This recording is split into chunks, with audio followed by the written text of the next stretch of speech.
Welcome to MD Global Muscle Radio, brought to you by High-Tech Pharmaceuticals. And now, please welcome your hosts, Giles Thomas and AJ.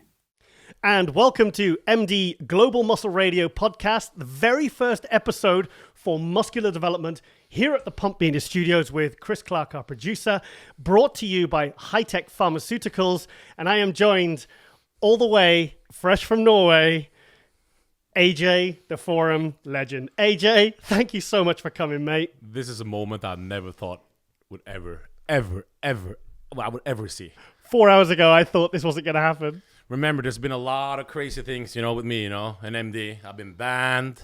Mm-hmm. Do you remember I went to Prague to get Lee Thompson? Because, when he did... This is the story I've just heard, by the way, so... the Brazil show, with Beke? 2014. Yeah, I'll never forget that day, man. And I took a plane. I was going to Prague to challenge Lee Thompson for a fist fight. Oh, really? And I think he called the cops on me. Oh, really? Yeah. So I was a little bit worried about today. Because with my luck, you never know what's going to happen. Yeah. And things really did happen. Yeah. This morning, you gave me a bit of... This morning, this guy gave me a heart attack because he said, Giles... I've missed my flight. I'm going to have to fly to London because we're up in the northwest, which is we're about half an hour away from Manchester Airport. So I said, flying to Manchester Airport, no problems at all. Then I get a call from AJ this morning, and I just went white. Why don't you tell us what happened? Well, for the last 2 days, everybody in Oslo know who I'm going to interview later. Who we're going to have a podcast with. Our special guest. You want to tell who it is? Be my guest. No, you tell it. No, you tell. Okay, seriously. So the first episode of MD, and we got Phil Heath. We got Phil Heath. We ain't got no IFBB Elite Pro guy, or we ain't got no third call out in San Marino Pro, or we got Phil Heath, the king, seven-time Mr. Olympia champion. So I'm excited. So obviously, I couldn't sleep for 2 days. Mm-hmm. I've been up now for 2 days straight. You've been messaging me for about a week saying, bro, I can't sleep. Because we organized this. Because I wanted you to be my first co-host for the first 2 episodes. Yeah. I really wanted it to happen. So I was like, when you said yes, I will make it over. Because you're flying out to Romania on Wednesday, aren't you? That's... people don't know me out there, but people who's been on Noble forums on muscular development, they'll pretty think this is a pretty big shock. Because now all of a sudden, I'm going to Romania. Mm-hmm. I've hired... Well, no. I got my iPhone is gone, isn't it? Yeah, he lost his iPhone this morning. And that's not all he lost, so no. Maybe AJ will tell us the story. Yeah. Well, anyway, I'm going to Romania to do my first... I'm going to interview the event and interview all the guys for MD. And I got my press passes. Yep. Who knows, I will still have them after this. Actually, big thank you there to Bob Chick. Because, Bob Chick is the man. Bob Chick, I messaged Bob Chick because he was busy at the Nationals last weekend. And I said, look, our boy AJ, because obviously I'm wearing these today for Bob Chick in his honor.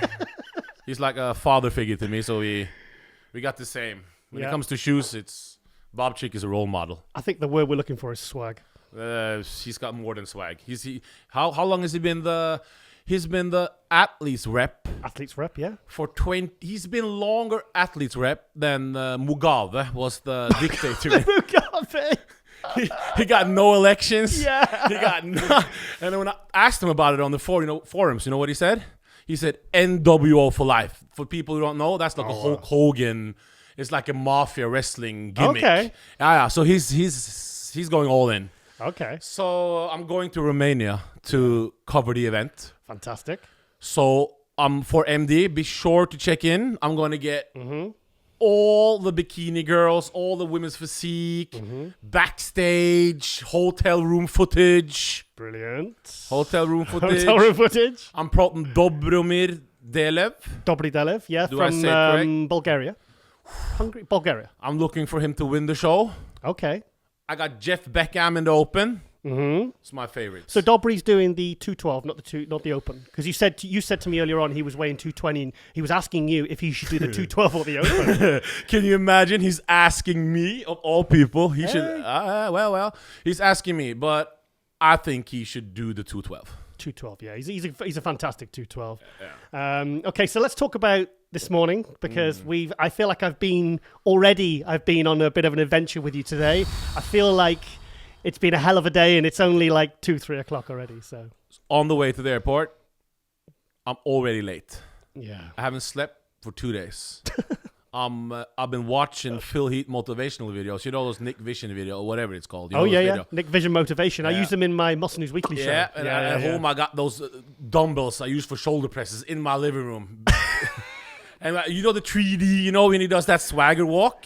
When he walks out. That it's one of my favorite walks. Yeah. So I've been practicing, and anyway, so I lost the whole of time. So my friend was going to pick me up at the airport. He came late. Okay. We had 1 hour. We had like 40 minutes to drive. This is in Oslo. Yeah, for a 50-minute drive, and we got like 30 minutes to go. Okay. Needless to say, we got to break some laws. Okay. So we speed and we speed and we speed. 10 minutes probably before the plane. Yeah. The cops come. Oh no. What do you think I do? What's the plan? And you're like James Bond, so you probably have some. You're known as the James Bond of bodybuilding, aren't you? So what would you do? Why don't you tell us what happened? So I called a taxi while the police pulled up, because I know they're gonna talk shit. You know? And I know I wasn't supposed to pay for this fine or whatever. You've missed a part out that you told me earlier. You told me that you jumped out of the car. Yeah, but and hid. No, leave it. It's fine. We leave that alone. Okay. Because you never know what I might be after this. Who knows who they'll be looking for? But anyway, so I come to the Gardermoen. That's the airport, exam. The airport, yeah. I've been up for 2 days. I talked to probably 1 million people in Norway about Phil Heath. Okay. On Tinder, I have this in the caption: I'm going to interview Phil Heath. On Tinder? You gotta impress the girls, okay, you know? Okay. And nobody impresses more than if you're gonna talk to Phil Heath. Obviously, I would look like a fool if this won't happen. You know? Am I close enough? Yeah, you're fine. I'm close enough. You're fine. I can hear you. So they say, sorry, Mr. AJ. The plane has left. No, the boarding is finished. No, what's it called? Check-in? What's it called? Check-in. Check-in. Yeah. You're 5 minutes too late. I'm starting to freak out. Freak out. And this guy, 5'4", 160 pounds on a very good day. Okay. The first thing he does is press a button because I'm freaking out. And like, how's it go? And I got my glasses on inside, of course. Okay. And you know, Sean Ray and Valentino says they have injury eye and all. Yeah, they said they got photo light sensitive and they have to wear sunglasses inside. I think it's bullshit. Obviously. You want to look cool, bro. And obviously, you know, some people think I look like a troll, of course, but I think it's cool. But anyway. You ain't a troll. Thank you. You're not a troll. So then I freak out. They called some type of security. I'm looking at the security. 4 girls in it, and I we gotta be careful. We got the Me Too campaigns now, so we gotta do this. But anyway, 4 girls come up to me. I'm calm because I know how to play calm. He says, "Sorry, sir." I start crying. I'm not crying, but not crying. I start to like, please. I'm gonna interview. I take up my phone and I show him Phil Heath. You show a picture of Phil Heath. And I tell him, bro, that's leverage. That's leverage. You know what they do? You know what they say? I don't care who Phil Heath is. You're not getting on this plane. Yeah. So anyway, I find another plane ticket to Manchester. Yeah. First, I bought the ticket to London. So he's already bought. This is the second ticket he's bought. I bought a ticket to London. They told me, if you buy this ticket now, you can't get the money back if you find another ticket. Because I just bought that ticket to London. Yeah. To just get to London. Because I thought, one time I was in... Okay, we can do that for another time. But anyway, so I thought, just get to London. Yeah. I went to the other cash, what's it called? The other check-in. Check-in, yeah. Yeah. And they told me, hey, we got another plane to Manchester. Oh. I bought another ticket. So now I'm up to three tickets. I bought the ticket. Baggage claim in, all this. Through the security. Yeah. I was stressing. The plane was going to leave in like 10 minutes. Okay. I put on the trolley, is it called? Is the trolley? Mm-hmm. My iPhone. Yeah. And this is maybe a sign about heat, but I put my bracelet. I had a pink diamond bracelet. Anyway. Pink diamond bracelet. Pink. Not a fake one. I won it in a FIFA game, by the way. A FIFA game? I'm a FIFA champion. Oh, okay. Yeah. Nobody mess with me. Anyway. I put it on there, my bracelet, my telephone. Mm-hmm. Beep, beep, beep. It beeps. I said, come on, bro. Why is it beeping? I got nothing on me. Here comes the bag. What comes out of the bag? Do I have it with me? I'll get it. Okay. Because Rosie and Giles is addicted to this. I got this in the bag. Oh, the very famous Norwegian brown cheese. Yeah. Obviously, this looks like hashies. Yeah, so it does look a bit suspicious. I think if I was looking through an X-ray machine at an airport and I saw that, I think I'd pull you as well. So I got 2 of these in the bag. Okay. They say, come. The explosives. I mean, that it would show up on an X-ray. Surely, just the same. Obviously, they said, come. While he was doing the strip search and okay, all I can think about was the plane. Shit. They did it. Nothing wrong. They checked it. I started running. What happened while I was running? I don't know. I re-tore my hamstring almost. Oh, no. I was running. My hams was hurting. All I could think about was Phil Heath. Nothing else. Nothing else. Nothing else. Nothing else matters. I was running. Yeah. I came into the check-in. I was going to call you and say, hey, Giles, I booked, because remember I called you and said I didn't make the plane. Yeah. You, what were you thinking then? I can't explain it. I was rocking back and forth. Rosie was consoling me. She's going, Giles, you're going to have to improvise. You're going to have to just rearrange things. And then I went into the kitchen, made some breakfast and calmed myself, centered. George UK, he could be a good stat. George White? Yeah, he should be a good backup. Not backup, but you should have called him if I died on that day. Well, he lives in Scotland. No, actually, sorry, he lives in London, which is a good. That's in the southeast. We're in the northwest. So I was going to go to London, and it wouldn't work. It wouldn't have worked. I would have had to have interviewed Phil myself, and we would have to have recorded this intro separately. But can you imagine how stupid I would have looked in Oslo with all the bragging I've done, and then I'm not nowhere to be seen? Come on, continue the story. Okay, continue the story. So I'm into the baggage. And I'm going to my phone. The phone is not there. Oh. I look at my hand. The bracelet is not on my hand. Where could it be? And what's even worse, I just found out yesterday while I couldn't sleep. I went to bed like 12. Okay. Because the plane went 9:50 or whatever it was. Mm-hmm. So I went to bed 12. I was just tossing and turning. All of a sudden, I found out how to use Instagram. Oh. Yeah. How to use Instagram. I'm a little bit late, but anyway. I went for my phone. I couldn't see it. I went for my bracelet. It wasn't there. Mm-hmm. Where was it, do you think? I don't know. It was back in the luggage. You put it on those... oh, yeah. Yeah. So you could probably do you think you can get it back? Maybe you go back to Oslo? We worry about that later. Okay. So then I told, I forgot it. And I said, okay, now the plane is boarding. Remember, I lost the first plane. Yeah. The cops, the taxi. 3 tickets. Bragging about Phil Heath. Yeah. Have you seen those movies, Dude, Where's My Car? Dude, where's your car? have you seen Planes, Trains and Automobiles. Have you seen those? Dudes, Where's My Car? And yeah, it's just like, this isn't real. This was the bodybuilding version of this. But anyway. Well. So. Oh, there's more. No, the jewelry. So they told me you have a decision. Either you go back and you look for it, but you lose your plane. Okay. Your flight. So you've got the choice of a bracelet, a phone, or making it here to sit in front of me. To represent muscular development. Muscular development. Show the magazine. The new issue. Flexatron. Look at the glutes. Look at the glutes. He looks awesome. That's wow. AJ, I was at the Olympia this year, and I tell you what, when he hit that side chest, it just when Phil hits his most muscular, his readable bicep, or Flex Lewis hits his readable bicep, everyone just gasped. It was epic. We don't want to criticize anybody, but how was the feeling in the arena when Roden won? Because on the screen it looked like it was like, I've got footage. Yeah, literally everyone just. I mean, there was thousands of people in there.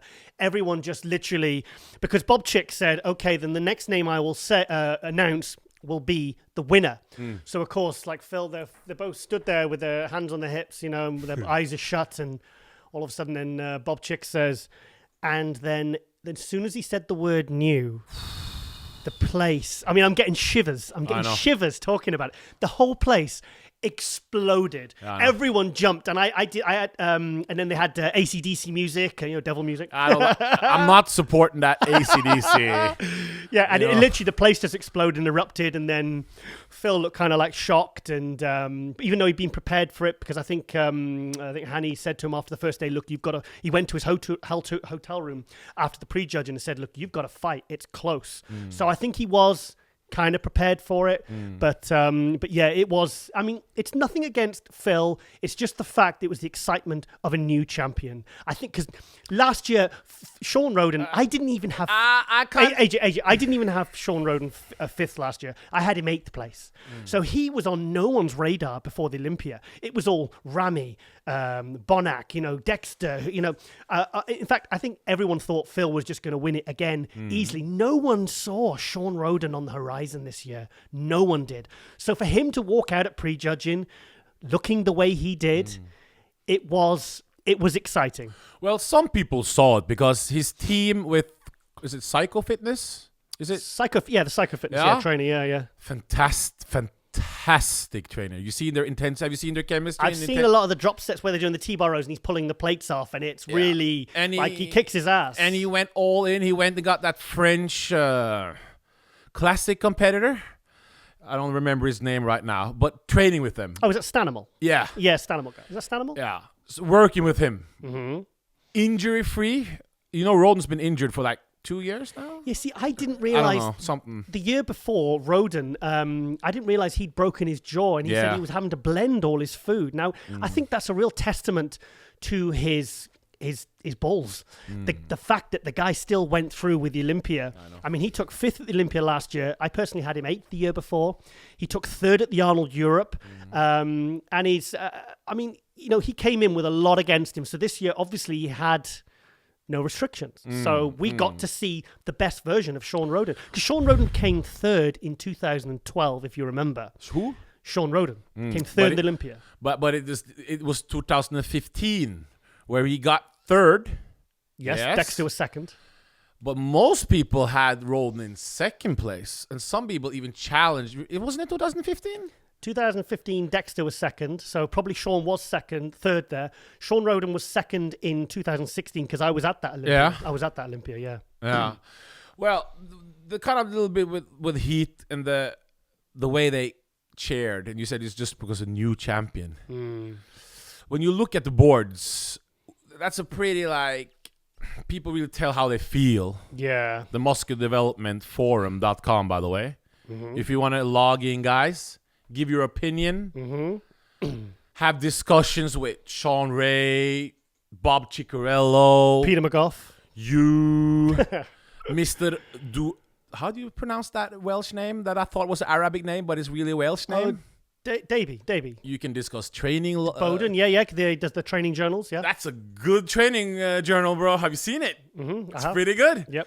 But anyway, come there. We have discussions. We have video. We have Michael Edwards. We got Michael Edwards. Dipping hands in the Jordan River. What? He's so surreal. What's his advice for Ramy?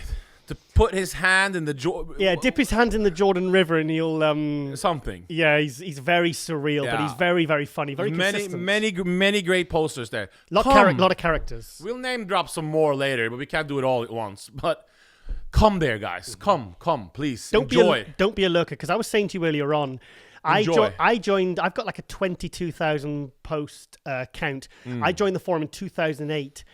I actually joined the forum. No, I think I joined the forum in June 2008, and I think it was about 6 months or maybe 8 months before I even posted. I was just someone who enjoyed reading and kind of interacting. So there's a lot of people, like you said before when we had food. There's a lot of people that do go on the forum, but they don't post, and I don't understand it, because it is. I think. Things we have good moderators. We've got guys like Chris Griffin, Goon. You know, they got a good show, by the way. Him and Cox. Yes, yeah, Mike Cox. Yeah, the was East Coast Beast, East Beast, East Coast. One funny story about Cox.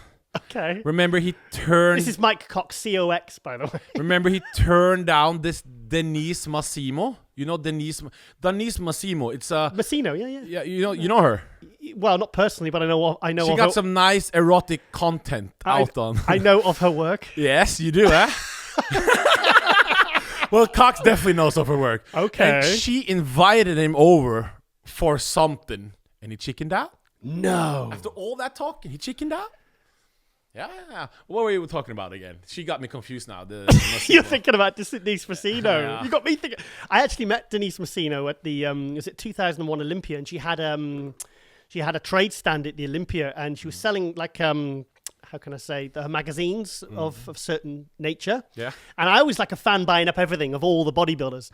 And I asked her to sign it, and I remember she gave me like a really funny look, like you dirty pervert. I'm thinking, I'm buying your magazine here. You're in the magazine. You should be. I'm just as a bodybuilding fan. I can't remember whether I actually looked inside the magazine and realized what the content was. But to her credit, she's not old, but she's not super young, and she holds herself in really good shape. Yes, she looks really good. Yeah. She's because I remember I was a kid.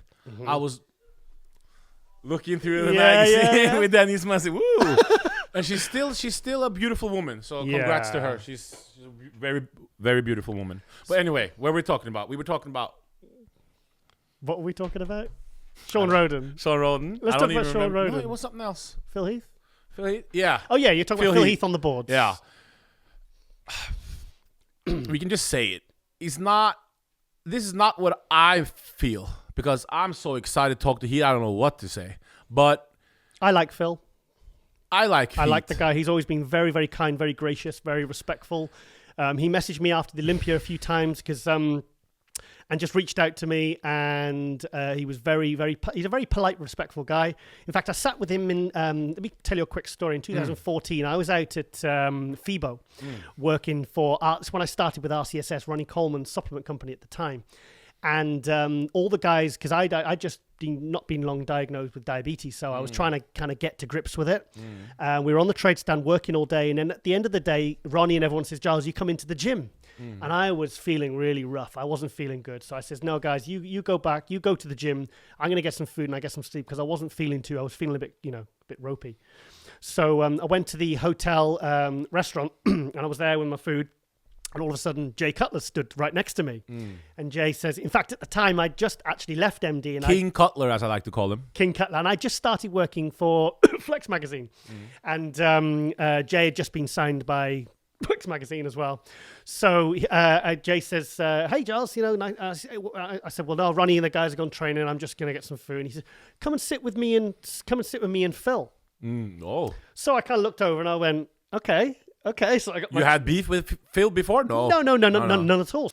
When Jay introduced me, he kind of introduced me as, "Oh, this is Giles. He's a good guy. He's part of our team," sort of thing. And Phil stood up. He didn't just kind of go, "Hey," he didn't kind of gesture. He kind of stood up, looked me straight in the eye, and he says, "Nice to meet you. My name's Phil." I like the fact that he did not assume, "Oh, he knows who I am." Lila Brada did the same. He says, "Hi, my name's Lila Brada." And I was like, of course I know who you are. You're a legend. Yeah. So I like, and then we sat down and I had dinner and we spent maybe an hour and a half. And Phil and Jay were talking about very personal stories. And Phil included me in every single conversation. He kind of brought me in. He didn't make me feel like I was an outsider, and I'll never forget that.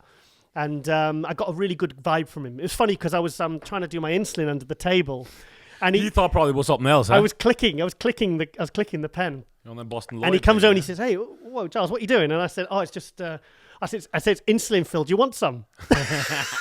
And he says, "Man," he says, "I thought it was an electronic cigarette." I says, "No. I says, I've just been, I was ill recently, and I just found out I'm diabetic." I said, "So." He went, "Oh, okay." But so from my point of view, Phil's always been fantastic, and I'm going to talk about something else related to Phil because when he's on related to you about something, a little subject. So I'll save that for later. So carry on. But 7 Olympia wins in a row. You can't argue with that. I'll give Kai Green. A lot of people had Kai Green winning one of them. 13? I don't remember. Or 12? Or No, not 2012. No? 2000. No, he was flat. I didn't have Kai winning, but I'm just saying we got to listen to the people. The only time I think Kai possibly had Phil was at the Arnold Europe. I think it was 2014 when Dennis Wolf, Rowley, it was an incredible lineup. Oh. And I think Kai really peaked and Phil looked as good. Which show was this? I think it was 2014 Arnold Europe. No. I think it's 14 or 15 because Dennis Wolf looked fantastic as well. As Phil Heath. Are you sure it's not Sheru Classic, whatever, because Sheru in India with Kai Green and Phil Heath? It was Arnold Europe. Okay. Definitely Arnold Europe. But anyway. Phil won. So Phil had, some people have Kai Green winning. A lot of, if you go onto Instagram or YouTube, you can't look at those comments because they got everybody winning. It's not so, but some people have Kai Green winning one of them. Okay. Do you have it? A Kai Green winning one of them? I'm not a Kai Green fan. Even if it's you're going to get a lot of messages on your Instagram now about this. I probably am, yeah. But I will say 2009, the first time he won the Arnold Classic, he looked incredible at the Arnold Classic, and he looked even better when he went to the Arnold Australia. Sorry, it wasn't the Arnold Australia then, it was the Australian Pro, and he was so dry, and he looked perfect. He came back in 2010 at the Arnold, and I felt like his physique, he kind of put too much mass on. He actually beat Phil Heath at that Arnold Classic, and it was the last time he ever beat Phil Heath. He beat him 2 years in a row, actually. Yeah, he did beat him, and he, but Kai was... Kai looked fantastic in 2009, but I felt like his physique went a bit... I prefer his more aesthetic look. It's like I prefer his earlier posing routines. The Dirty Diana 2007. I mean, all that stuff, headstands is great, but for me, I'm an old school. I like the old school pose. Dirty Diana, beautiful routine. Check it out. But for me, it's something a bit... when Phil Heath wins 7 in a row. One, maybe Kai Green. Maybe. Who knows? I think Phil should have won the 2010 Olympia. I was there. In fact, I had a disagreement with Lee Haney. He didn't believe, yeah. Lee Haney had Jay Cutler winning, and I didn't really, I was kind of, all I could hear was, I had Jay winning. And I turned around, I went, no! And then I looked, it was Lee Haney, 8-time Mr. Olympia. And I was like, okay. But I believe Phil really is an 8-time Mr. Olympia, in my eyes. But no respect. I can't believe... bro, seriously. Okay, you don't mind... Okay, some people say this. I don't want to say what... Because this is supposed to be a show where we talk good about people. It's not, we're not here to bring people down. It's... We can have some fun, but we got it... Doesn't he have one of the best arms of all time? Incredible. Delts all time? His posing could improve. Could we agree? The routines? Yeah, his routine this year was... Not his mandatories, but... His routines? No, actually his mandatories. I was at the 2016 Olympia. Top notch. And he's actually quite lazy with his mandatories. Honestly, I was like, come on, Phil. He was doing it this year as well. Like he was bringing his shoulders round when he was doing his front lat spread. And it just showed, I think, a lack of... that's how it comes across to the fans, though. But like 7 in there, it's like, but he gets no respect. I know. And when you rolled in 1, you say it was just because of a new champion. Well, if you ask people around in Europe, ask him, ask whoever, and they're gonna sell you Sean Roden 1. Yeah. If you agree or don't agree, I don't know. But the point is, so people say they were just happy to get a new champion. I don't know. So you think it would have been the same sort of response if Rowley or Bonac or Dexter had won? You think that response was because everyone loves Roden? Or do you think it's because they just didn't want Phil to win? I think it's that they didn't want Phil to win. And people say a new champ, they got tired of Lee Haney. I wasn't old enough to witness Lee Haney on... You weren't even born. I've seen, and people say, well, they booed him sometimes, and during Ronnie Coleman, we're getting tired of him too. It's once it gets past 3 or 4 wins, they don't want you to win. I remember on the MD boards in 2008 when Jay Cutler, there was pictures, Photoshop pictures of a refrigerator with Jay's. Who made those? That idiot guy Kinnick, who's got banned now. I think it might be, with Jay's head on it, and people, in fact, I remember there was a photographer. It was for a big magazine, and this was when Jay was Mr. Olympia, and they said, "Okay, can you do a photo shoot in this place with this bodybuilder? Oh, and on the way back, can you stop in and photograph Jay?" That's how he was an afterthought. It's like I think it's because he didn't have Ronnie around anymore, and he came in off a couple of Olympias, and maybe Victor in 2007. Many felt he should have won it. But I tell you what, once you win more than 2 or 3 Olympias, everyone just gets bored and they want a new champ. I like Phil Heath's confidence. I like his aggressive demeanor when he walks out. I like his... You ask who's going to win. He says me. Of course, you have to believe in yourself. Yeah. But people are not... I don't know. He's got a lot of fans. I'm not saying he doesn't. But he's got a lot of haters, man. I know. To be honest, it upsets me, actually. And I don't know why. I know. But I think when you compare and maybe say to someone like Ronnie Coleman came from the back of the pack. Ronnie Coleman, in his first Olympia in 1992, didn't even get a call-out. 1994, his second Olympia, didn't even get a call-out. 1995, gets a call-out. He's happy. Gets a call-out at the Olympia. Phil Heath kind of, 2006, he won the, pardon me, the New York Pro and Sean Ray's Colorado Pro. He kind of just hit the ground running. He was winning right from the outset. And I think sometimes it's like people will automatically, like with people like Kai Green, they will root for people like Kai Green because of the underdog. People like that, like the way Generation Iron painted Kai Green as living in this poor apartment, and Phil is this spoilt superstar with his car and this as a spoilt brat. I really didn't like the way that was painted. He went to college. Yeah, played basketball. He worked. No gay for pay passed, and you know how them guys are on them gay for pay passed. Do you know what's worse? Do you know what's worse than gay for pay? No. Gay for no pay. It's a pain in the ass. That's a pain in the ass. Oh, no, we got a lot of... You don't want to... Anyway, Phil Heath, he was...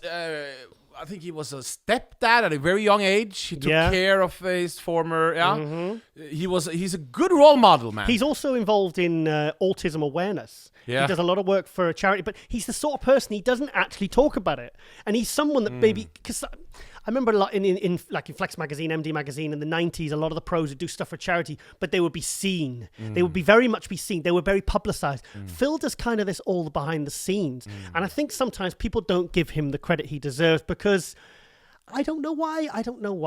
Maybe he just doesn't connect with the fans. But like I said, every interaction I've personally had as a fan, as a journalist, working in the media, it's been positive.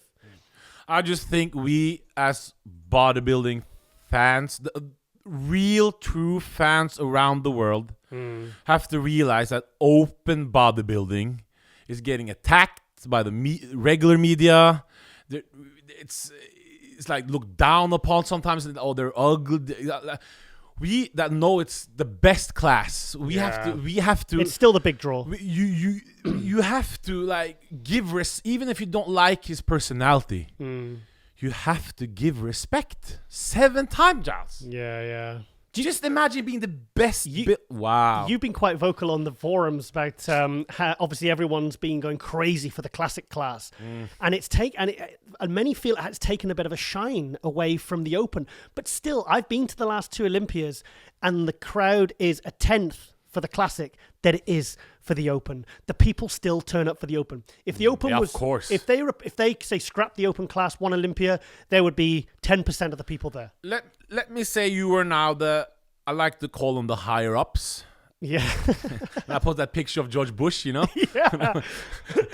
What would you do to improve the classic division? Because it's got tons of potential. What would you do? If I'm not saying it's bad now. I'm just saying, what would you do to improve the class? Get rid of those stupid shorts. I don't like the shorts. I like the way I mean, I was there 2016, the first time they did the classic class, which were obviously 2017, wasn't it? 2017, which Breon won. No, sorry, 2016 was when that was the first one. That was when Danny Hester won. But the great guy, by the way. Yeah, I like him. 2017, the explosion of the classic class. It was a huge talking point at the Olympia. You know, when I get to the Olympia and I'm at the hotel and everyone's talking and everyone's on the forums and everyone's on social media, a lot of people were talking about the classic class. People were getting very excited about Chris Bumstead. Oh, he looks good, eh? Yeah, good-looking kid, 21 years old. Really nice guy as well. It was incredible, but it was actually overwhelming at how fast that class grew. Yeah. So, what would you improve with it? Would improve with it? What would you change? The boxers? The what shorts, more? The shorts. I'd probably let more than the top 5 pose. But thing is, there's so many classes now.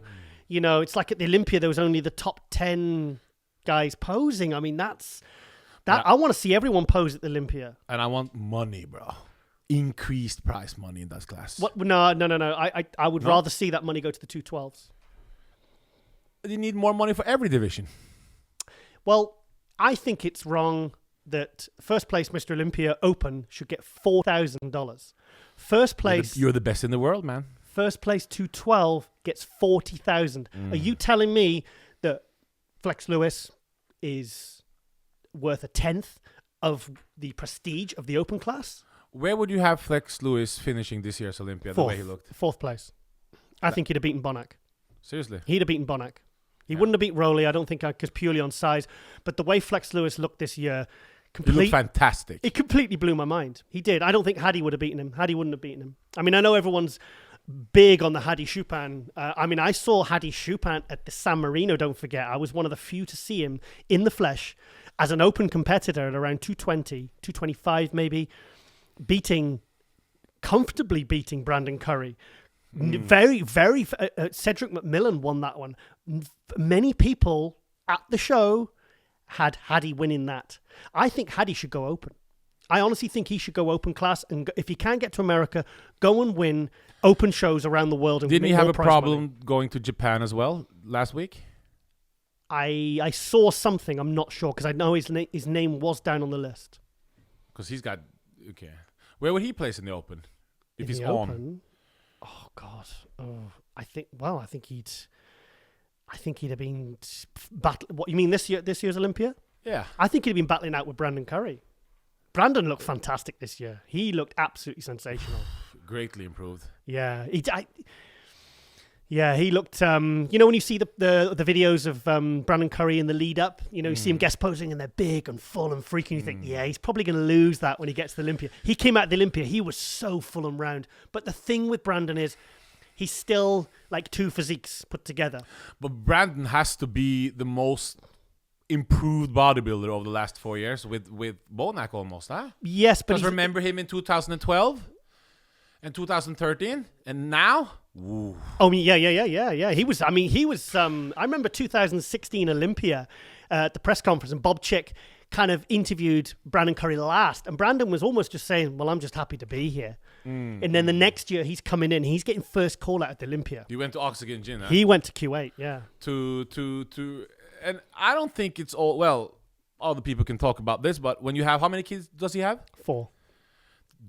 How much doesn't that help to get away, to focus? Yeah, absolutely. You can't really get focused. And you know what? The pressure of being away from your family you'd have a very, very big sense of purpose. You'd be like, right, if I'm out here in this country, all these miles away from my family, I'm going to make sure I give every single day, every single minute. I'm going to give it everything. I'm not going to slack. I'm not here to play video games and piss around in the gym. I'm here to make it count. So my children, when I go back, I'm winning shows and I'm making money for them and my sponsors are happy.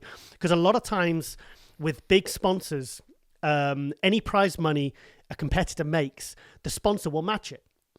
So if he goes to a show and wins 20, 30,000, he gets 20, 30,000 from his sponsor. They will match the prize money. That's usually, like I remember Rolly Winkler. I helped him. I was instrumental in helping him get a contract with he's with Yamamoto now. Originally with BSN. Rolly Winkler, yeah. And they said I won't mention the figure, but they said this is the figure we can offer him, but with bonuses, if he competes enough, he can make it up to this much in the first year, and it was a tidy sum. I mean, we're talking like Rolly did. I think he did like 5 shows in a row, and he was kind of getting worse each one. You could see his body was just tired, but he was just picking up third and fourth place checks because he knew he was going to be getting it matched from BSN. Okay. Well, what were we talking about? Have we talked about Ramy? Ramy, yeah, with Neil Hill.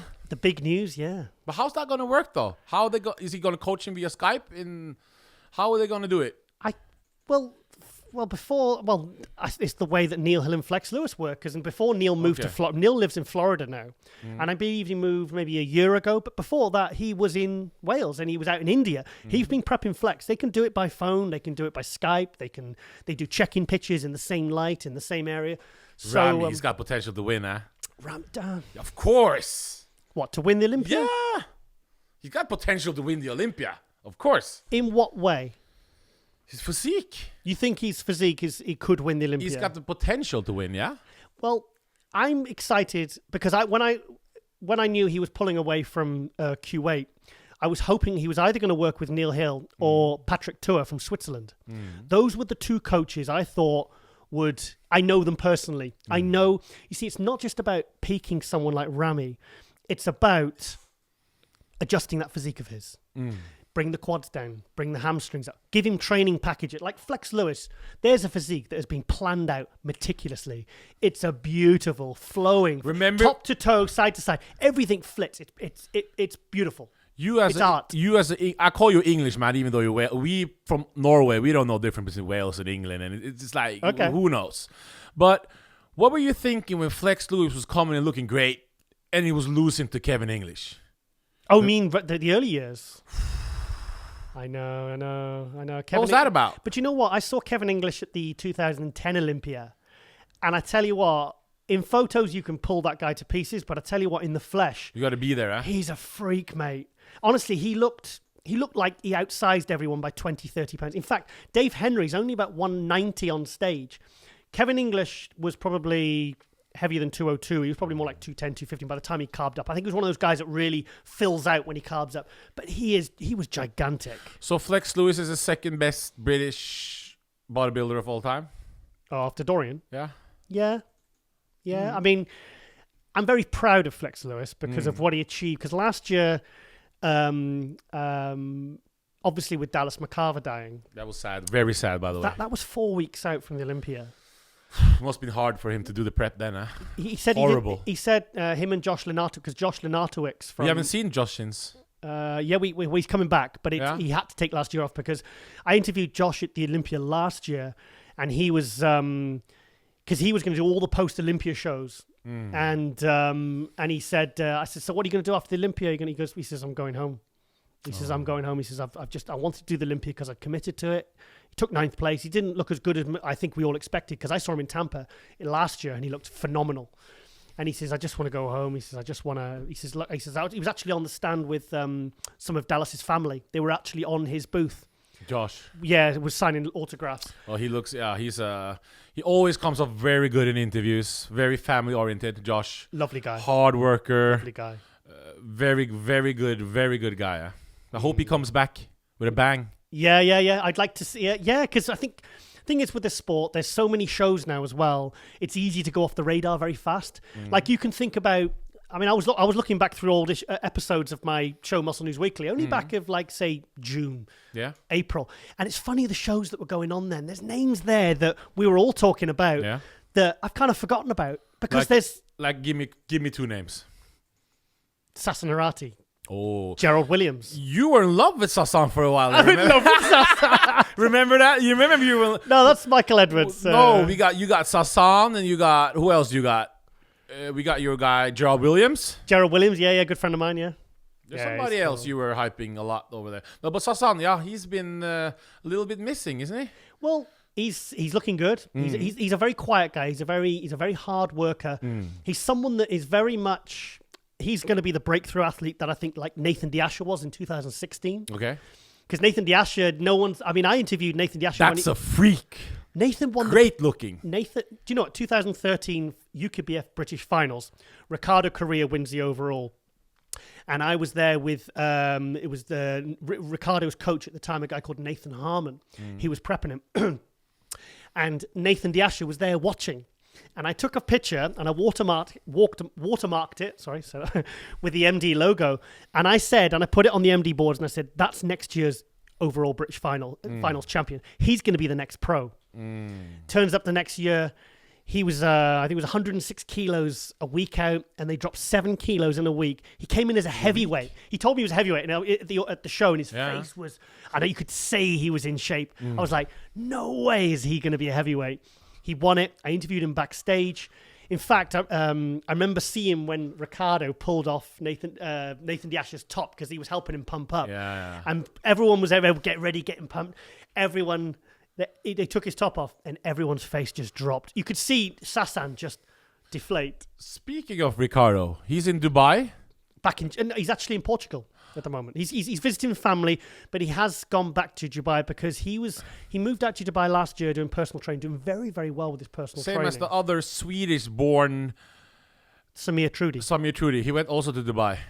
Oh yes, he is in Dubai. You're right. Yeah, he's also. And there's a lot of. The Dubai Fitness what's it called? Dubai Fitness Expo is really big. It's huge. It's huge. Yeah. Dubai is making big moves. Yeah, well, my partner Rosie Hart, she moved to Dubai for a few months back in 2012. Yeah. And she said there's just so much opportunity out there. There's a lot of money. So someone like Ricardo with a big personality, a pro. He's got great personality. He could charge what he wanted for personal training, and he's going to be busy. He said he is busy all day long, and it's so good because he's such an enthusiastic guy, Ricardo. Where did he place in this?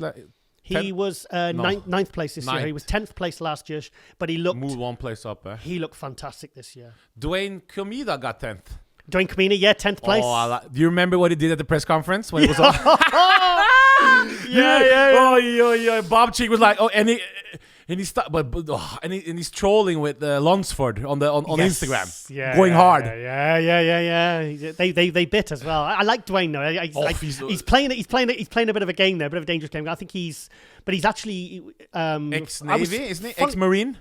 Yes. He was actually he's actually in my Muscle News Weekly show. I did like a little update because he got 5th place in Japan on last Saturday. Beat by a guy 4th I haven't heard about before. Mahmoud Amirk from Turkey. He's good, isn't he? Very good. I mean, conditioned like you've never seen. This guy won overall European Championships as an 85 kilo. This guy's won... He's like Kamal El-Ghaghni. He's won every amateur title over and over and over again. What happened when they said Derek in second? And I know you got to... people at home understand. Giles, he loves bodybuilding more than anything. And he has Kamal's... He doesn't have like Carmen Electra or whoever in the wall. He's got Kamal in the wall. Remember that picture? I've got a hallway. I've got a hallway. It is full of original comic art. There's pictures of Rosie. There's a picture I took in 1995 at the British Grand Prix of Vince Taylor with Kevin Navrone. I've got pictures of all my favorite comic artists. But on the left-hand side is a picture of Kamal. You know who I got a picture of the back. But it's a photograph I took in 2001. It's a Mohammed Makawe like floor pose. It's a beautiful picture, a beautiful pose. So what were you thinking when he got? Because I was sitting, obviously, watching the computer screen is not the same as being there. Yeah, but I think 70% of the people had Kamal in second. Yeah, 100%. While I was watching the show, all I could hear Don Solomon and Mr. Sean Ray. Sean Ray, by the way, had just had a event in Hawaii. Hawaii Classic, yeah. He's doing great, Sean Ray. Still promoting. Yeah. He's got his new TV. Sean Ray TV, yeah. Yeah, so he's doing great seeing legends still doing it. Do you know what I like about Sean? Sean's a hustler. He's someone that is constantly, he's always got his finger in lots of different pies. He's always creating new projects. He's busy. He's a guy who doesn't just retired and just, he's busier than he's ever been. Who was better, Kevin Leone or Sean Ray in their peak? Well, I started getting interested in the sport in 1990, and I absolutely fell in love with Sean Ray. I mean, this guy was my idol. I mean, he was, and then in 1991/92, along came Kevin Levrone, and it was always, you see, people assume sometimes because I'm British, my all-time favorite bodybuilder will always be Dorian Yates. Dorian was probably my 4th or 5th favorite. Oh, it was low. Yeah, it was. I was. Sometimes when he win the Olympia again, I'd be like, oh God. Why can't Sean or Kevin win one? Who's Peter McGough's favorite? Dorian. Well, they've got a very close personal connection, I know. So. I hope he's doing well, by the way. Yeah, I check in with Peter McGough, ex-editor of Flex, and he was a big part of MD for about 4 or 5 years. I hope he comes back. I do. Because as a kid reading his articles, yeah, every word... Learning, wow, you learn a lot from reading Peter McGough's articles. My ambition is to be a poor man's Peter McGough. You're on your way. You dress a lot better, though. Yeah. Can I just jump in here, guys? Yes. The first time I've spoken, so I just thought it would make it short and sweet. Okay. I just want to let you know you've come up to an hour. Okay. Yeah. I just wanted to let you know that. That's all I need to let you know. I think we can keep going. I know you can keep going, so carry on. I just want to know, want you to know where you're up to. That's all. Thank you, Chris. Thank you for the update there. I'll go back to sleep. It's funny because like we were struggling before, and I was like, okay, this is the first time I've had a different co-host other than Rosie. I've done one with Kamal. I was thinking, how is AJ going to be? Is he going to be stuck for things to talk about? But no. AJ, you're a fantastic co-host, and I'm so happy. Do you remember the only thing, Peter, legend, yeah. we respect. So if I say something, I don't want people to come off as I'm hating, because I would never hate on somebody I look up to these people, Yeah. And I'm trying as a kid that like Joe Weider, he always told everybody, try your best to promote bodybuilding. So it doesn't matter if you're a IFBB Open Pro, former official, whatever. Yeah. We should all help promote bodybuilding if we love it. Yeah. So by saying that, I remember Peter McGough. Remember that year Dorian won with? Oh no, let's stop. Come on, come on. No, because we don't want to diss Dorian Yates. But I remember you can criticize the guy's physique. He's not going to. He's not going to get upset about a show he did 21 years ago. He had 1 year where he beat Nasser El Sambati. 96 and 97. And that's what I got really interested in the bodybuilding. I remember... it was at the last year Dorian won, 97, when Nasser got second, because Nasser was second in... Nasser was peaking. Oof. Yeah. Even as a kid, he was peaking, bro. Yeah, but peaking. I saw Nasser... I've seen Nasser. Yeah? I saw Nasser in the flesh. I was at the 1996 British Grand Prix, and Dorian was doing... Because Dorian used to do every other year. And... the rumor was he'd messed up with his water or diuretics or something had happened, and Dorian dropped down to about 240 something. But he was shredded. He was dry, but he lost a lot of fullness. This was at the 1996 British Grand Prix, and Nasser who just took third at the Olympia. Sean Ray was second. He kind of just got better and bigger and freakier. And I've actually got some pictures, some slide photos I took, and I'm telling you. That was the year. That was the only time I really thought Nasser could have took Dorian out. But still, from the back, there was the detail. I mean, it's two poses, the rear double bicep and rear lat spread. There was just no detail, whereas Dorian was dry, hard, detailed. He was granite, But don't look at me like that. Come on, man. Do you know what? In fact, I'll say this. You remember Ian Harrison? This was at the 1995 British Grand Prix. He was a guy who was a very famous British pro, moved out to America, lives in Florida now. And I used to wait at the hotel in Nottingham when the British Grand Prix guys used to come in on the bus. I knew what time they'd arrive. And I used to see him every single year. I'd be there waiting for him, and I'd be like, hey guys, no selfies. We didn't have phones back. We didn't have that technology back then.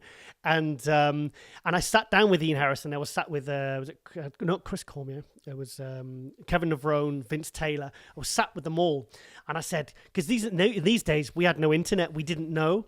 So I was saying so what happened at the Olympia? And he says, this is the year that NASA supersized in '95. He came back like 20, 30 pounds heavier. And I said, so what was this about? NASA said he's getting like, third place at the Olympia. He's really moving up. And he said, Giles, from the front and the side, NASA made Dorian look like a little boy. Oh. That's his exact words. Hope I've not got Ian in trouble for that. It's 22 years ago. Who cares? But Dorian, I'm really impressed by a beautiful wife. Yes, Gal's. Do you know, I've spent time with Gal. He's a resort in, where does he live now? A beautiful place. Marbella. Wow. In fact, Chris was out with Dorian. Try that junkie shit, as I call it. What do you trendy guys call this? What do you call it? Himalaya. What do you call it? Is this marijuana? No. It's this new mushroom thing you do, and you go to the. Oh, ayahuasca. Come on, bro. That's too much. But anyway, he has. Come on now, you gotta. What's wrong with just taking a joint and relaxing? You need all that fancy things? Going out to the woods with the... No, but anyway, he's doing that. With the pixies. He's doing that, isn't he? He's doing great. Yeah, he did that in Costa Rica because I was actually quite interested in it. I was interested in it. And even though we're not going to go into what he says. He said some controversial things. Yeah. But I like that he says what he believes.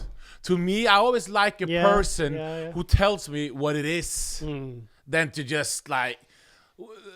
With Trump, people say he's a racist. Well, he tells it like it is. It is what it is. Okay. I like that better than to hide. Dorian's a very he's free in the way that he doesn't care what people think about him. So he's free to express his opinions whenever he wants, and he doesn't really care if you disagree. No, he'll listen to your reasoning. But I think they say that you see stuff on Instagram, people saying, you're only truly free when you're free of other people's opinions. Have you ever trained with him? I've never trained with Dorian. I've photographed and I've filmed Dorian. Didn't Ron Harris train with him? Well, yeah, Ron Harris flew through the night. Ron Harris got great legs. Yeah, great legs. This was in 2010, and I was a little small though, but I think he knows. This was in 2010 at the Body Power, and Ron came over and we went together. And he said, look, I'm going to train with Dorian. Can you photograph? I said, yeah, I'll do it for a magazine. It was a British, European magazine. I photographed it for and wrote the article. What was the magazine? Who cares what the magazine? Hello. High-tech pharmaceuticals. Yeah, buddy. This show is brought to you by. And Ron flew through the night on a red-eye flight over from America. And so I think all he'd had to eat was a fruit cup.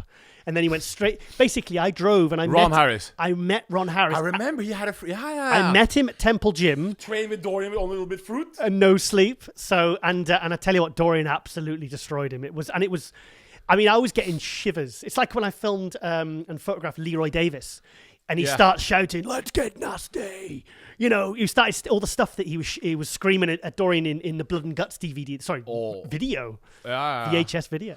Oh, I remember. I used to, what's it called? The Japanese man. What was his name again? Mitsuru Okabe. You go out. You drink your Celtic. You sit in the couch. You only do upper body. Yeah. Because we were 17. 17. Yeah. Oof. Well, I was training legs very hard at 17. You were.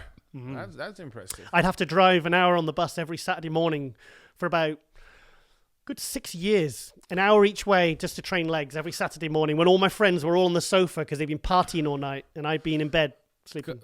When I was 18, they always told me when I went out in town, and I liked to, the girls like, bro, why don't you train your legs? Too tall. It's too far to go. I say I'm too tall. Okay. But speaking of a tall guy who's got great legs. I know what you're going to say. Jamie Christian. Finally a pro. Yeah. But we shouldn't say finally. How long has he been trying? Well, he won the super heavyweights at the British finals in 2015. I think he got 5th in 2016, took off 2017, and this year started, I think he did like 4 or 5 shows But now, obviously, there's so many opportunities to turn pro. He then... Too many, or? I think there's too many now. I mean, honestly, I said this before we started filming. In a year's time, there's going to be no amateurs left in the UK. Now, I think it's great that these people have an opportunity. We're supporting Bros to Pros. We are supporting Two Bros Pro. Two Bros Pro. Bob Chick. Bob and his... I don't want to say his name, but I really like his business partner. Ian. Oh, you can say his name. Mm-hmm. I thought he was like a... No, he's fine. He's fine. Okay. He's fine. He's at the forefront now. He's got great personality, like Ian. Yeah, he liked you as well. Yeah, we're Do you remember when because this was at because in March at the London Two Bros Pro, Rosie event. Hart, my partner, she was competing in a last ever physique contest. She took second place. It's never over, Giles. Okay, it's never over. AJ very kindly flew over from Norway as he did today to support Rosie in her last show and the first Two Bros Pro show with the Norwegian brown cheese. It's not drugs, it's brown cheese. Are you sure? To try No, some? she'll eat it at home, you know? She actually had to throw half of it away in the end because she was eating so much of it. You know what people do in Norway? Because this is they what, put what, it... What do you do with your cheese? Actually, I don't really like brown cheese too much. Because... Why? You're not... Are you really Norwegian? No, I'm half Norwegian. Which half? Is the bottom half is the Ethiopian, maybe? Well, we got a table here, so it's not... Oh, getting cramp. You see the shoulders, you don't see the legs. But anyway... He's like a little chicken. Oh, hey, relax now. Relax now. No, in Norway, usually... What can I say? I'm half Jamaican, half Norwegian.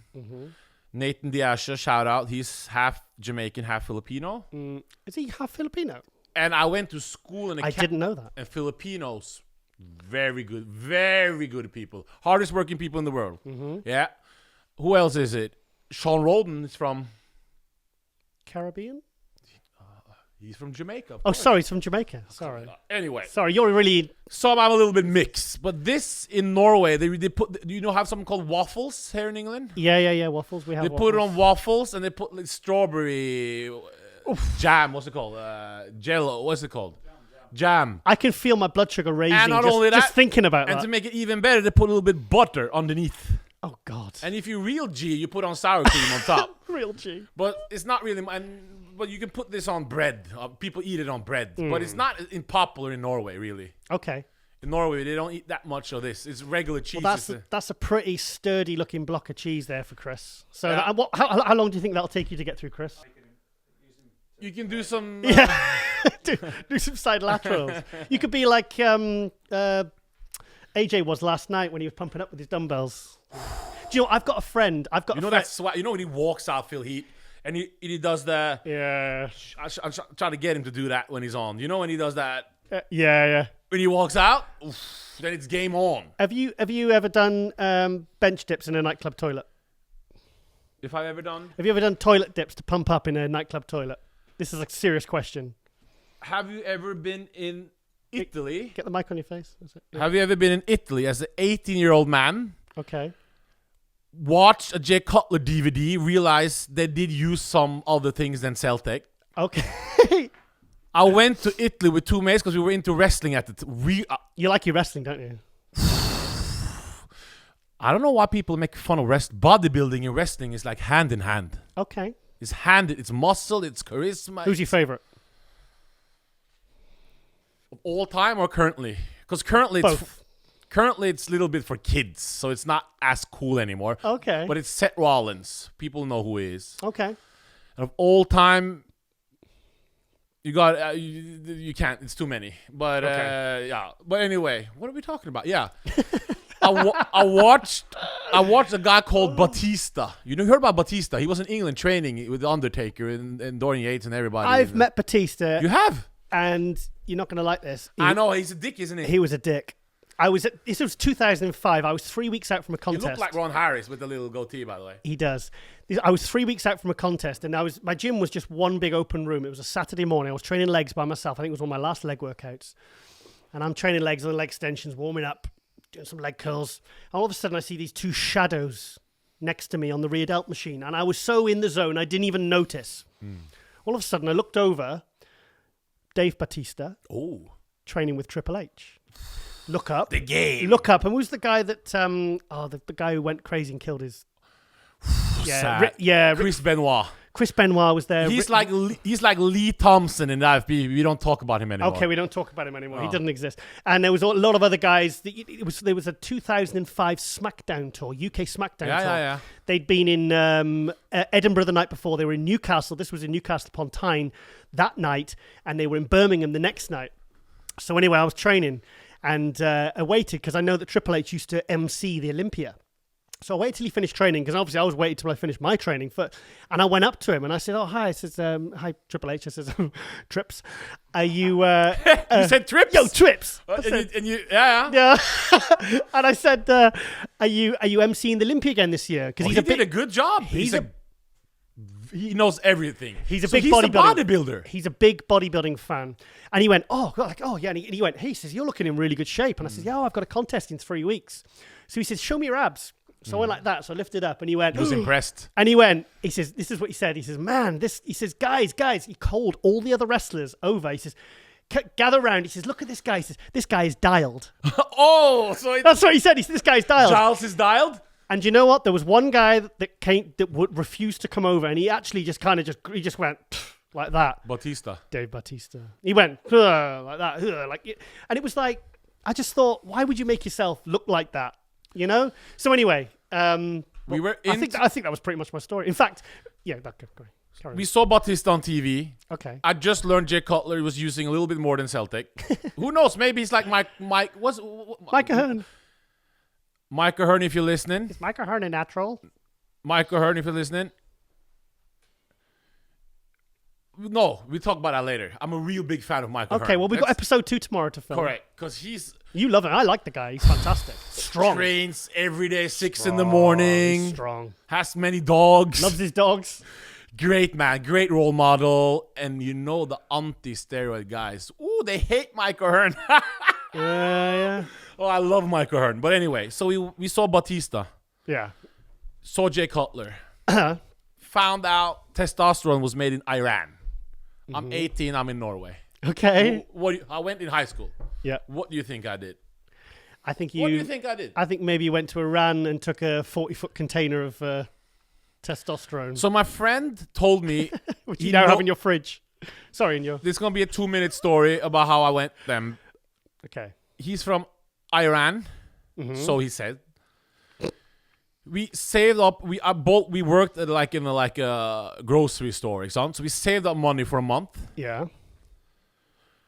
We sent him to Iran. Yeah. He told me, "Okay, guys, you two guys drive to Turkey because I know somebody in Iran airport. Okay. I'll buy 2 bags of whatever. You guys meet me in Turkey." Okay. The plan was to drive from Turkey all the way to Norway. 3 18-year-olds. Nobody knew what they were doing. Okay. Oh, my God. When we came to Serbia, my friend is from Serbia. Yeah. We spent all our money to use on the tour already before we even met him. Okay. So we had no money. Okay. What do? We steal gas all the way from... from Serbia to Turkey. Get him. We might need to edit this out. I'm not sure if this... Leave it in. It's fine. Okay. It's many years ago. It's all hearsay. Yeah. We take all the way back. We drive. We stop in Italy. We have no money. We have 2 bags of testosterone. We didn't even hide it. Because at the time, we thought it was legal. Okay. Well, you were 18. Yeah, 18. You're not going to think. Jay Cutler, uses... The Italian police stopped us with 2 bags. So I convinced the Italians, because remember this is in 1990 something, it's different times. It's not like now when they're trolling everybody with this stupid law, like you can smoke cigarette but you can't juice. Yeah. What the hell is this about? Anyway, so I take the bags. I convince him that I'm a professional wrestler and I need this for my training. You didn't. And the other guy beside me started doing push-ups on the ground. They let us on there's a boat from Italy to Greece, I think. Okay. Something like that. They let us on it with the steroids. No. With the, We get all the way to Norway with no money. Now we use 2 weeks. Did they ask for your autograph?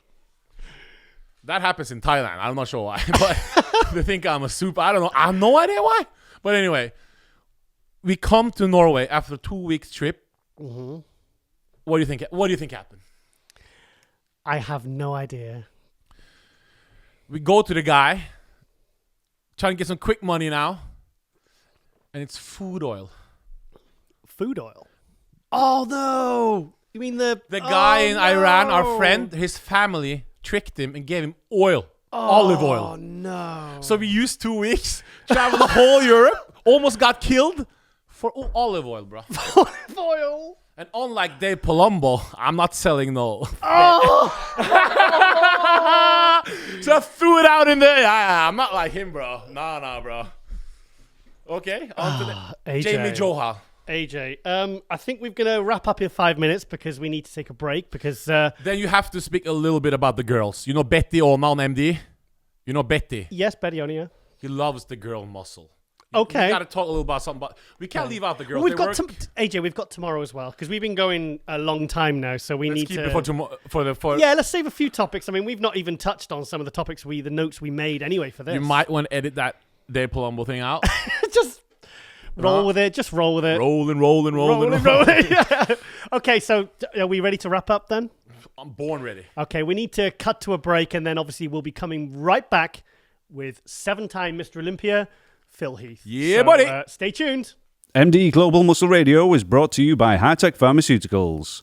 Now, back to the show.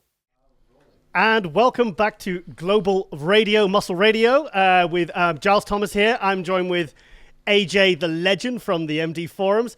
And we are joined by none other... Oh, I'm getting shivers. 7-time Mr. Olympia, Phil Heath. Phil, thank you for joining us. And I really appreciate you getting up early for us, mate, this morning. So how are you? I'm doing well, thanks. I appreciate it. It's good to see you guys. So how have you been since the Olympia? What have you been up to? Just in recovery mode, just maintaining really, doing really nothing in the gym other than cardio. Oh, really? Yeah. So my doctor had told me, he said, I'm cleared to go train, but just take it easy. He's like, just if you want to go and train, go train, but just be smart. So I tried doing that a couple times, and I'll be honest. I have that fire. I'm sure you guys have seen in these videos I've done and this and that. It's just fucking hard going in the gym and I don't care if like guys in there not as big or whatever. Just seeing those bodies in motion, you kind of feel like you're lost. So there's no 50-pound dumbbell curls. There's no 315 on bench. There's none of that stuff. It's just very, very just more chasing a pump type of stuff to enhance like the blood flow and just keeping my body right that way. So that's been, I'll be honest, that's been kind of frustrating, but it's allowed me to spend more time at home with my fiance, Cherie, and obviously my 2 dogs, Hanzo and Bulma, but more importantly, just live life normal. I've been able to go to some sporting events. I went to a UFC fight. I went to Monday Night Raw. I did a lot of cool stuff. So it's just enabled me to kind of say, you know what is your weight? Like my weight this morning was 265 pounds. So I was like, oh, well, I should get up to like 270 by the end of the day. And I'm only eating like 3 times a day. Thinking that's actually not bad. Like that means that I'm, still holding on to some mature muscle. Nothing's going away. So give your body a rest. Don't freak out about anything. Just focus on recovery. As a matter of fact, I was talking to William Bonac on text, and he was mentioning, he was like, yeah, man, just rest. He's like, I've had stuff. We've all had our issues. Just rest. So I've been, really just taking advantage of that time. Yeah. Well, I remember back in the in the 90s, all the guys like Ronnie and Sean and Kevin, after the Olympia, they sometimes wouldn't train till, they take, I remember seeing Sean Ray on a UK tour, and this was like 8 weeks after the Olympia, and he was guest posing, and he hadn't even trained. These guys sometimes wouldn't even start back training till like December, January. So we're only, was it 9-10 weeks since the Olympia? Yeah. Yeah, so, I mean, you got to take some time off, Yeah, and it's good. I mean, it's good for the mind and the body as well, and I'm enjoying it. I ain't gonna lie. Like, I'm enjoying just kind of living normal, and I still answer all the emails. That's one thing that I've been able to do a lot more is get in tune with my fans, actually answering more messages from. So I've been spending my time wisely, but obviously it's I'm a gym guy, so I can't wait till next year and get in there and do what I got to do. So are you talking more about the reason why you haven't been back training? Is it because you've had problems or pains in your stomach, or is that the reason why? Oh, you broke up for just a sorry. I'm saying that the reason why you haven't been back training and it's been frustrating, is it because you've had maybe pains around in the stomach, or is it to do with the mesh? No, it's actually just more the fact that if I can't go hard, I don't want to go at all. Right. But no, like every now and again there was discomfort. I mean, that's just a part of the game. With having any type of surgery, you do have a little bit of a, ooh, ow, this, that, but you recognize that and say, okay, maybe I'm doing a little bit too much. Maybe I need to do a different movement. So I've been working out a lot of my core a lot more. And those are things you don't have to go to a gym to do. I mean, doing planks and, just literally being able to roll over in bed. Really? Well, that and, I like to joke around a lot. So, I mean, I love to laugh, and to be able to not laugh as loud or for me going to watch NBA game, I couldn't yell. This is basically as loud as you can hear me talk right now. I can't really? yell anymore because it does come from the core. What's your take on the Draymond Green, Kevin Durant situation going on right now? I love the fact that we're able to talk about basketball for a second. I appreciate that. AJ's been really excited about asking you about basketball. And one thing I really want to know, we never known your stats from college. I've never heard you talk about it. I can answer that real quick. They were fucking horrible. and I'll be honest, and I'll say it real quick. Playing college ball, we ran a 7-man roster out of 12 guys. So there was always 5 guys that just didn't get any playing time, and I happened to be like that 8th or 9th guy. Wow. So by the time I was getting rolling, for instance, I could have a game where, and I'll just be completely upfront.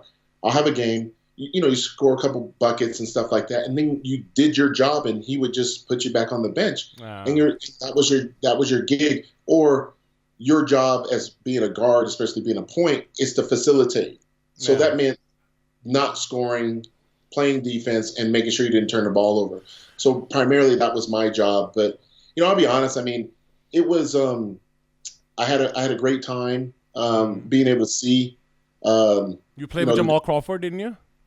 I'm sorry. You played with Jamal Crawford, didn't you? Not in college. Oh no, in high school. Okay, in high school. Yeah, he's a great player, huh? Now in high school, I mean, fuck, I was the man.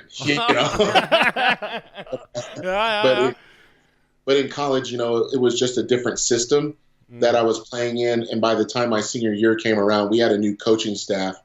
And with all due respect to him, he was like any new coach that comes into a system. They will basically tell all the older guys, hey, I need you to teach the younger guys, because that first season of him being a head coach, his record could be 0-29 losses, and it doesn't matter because he did not recruit those guys.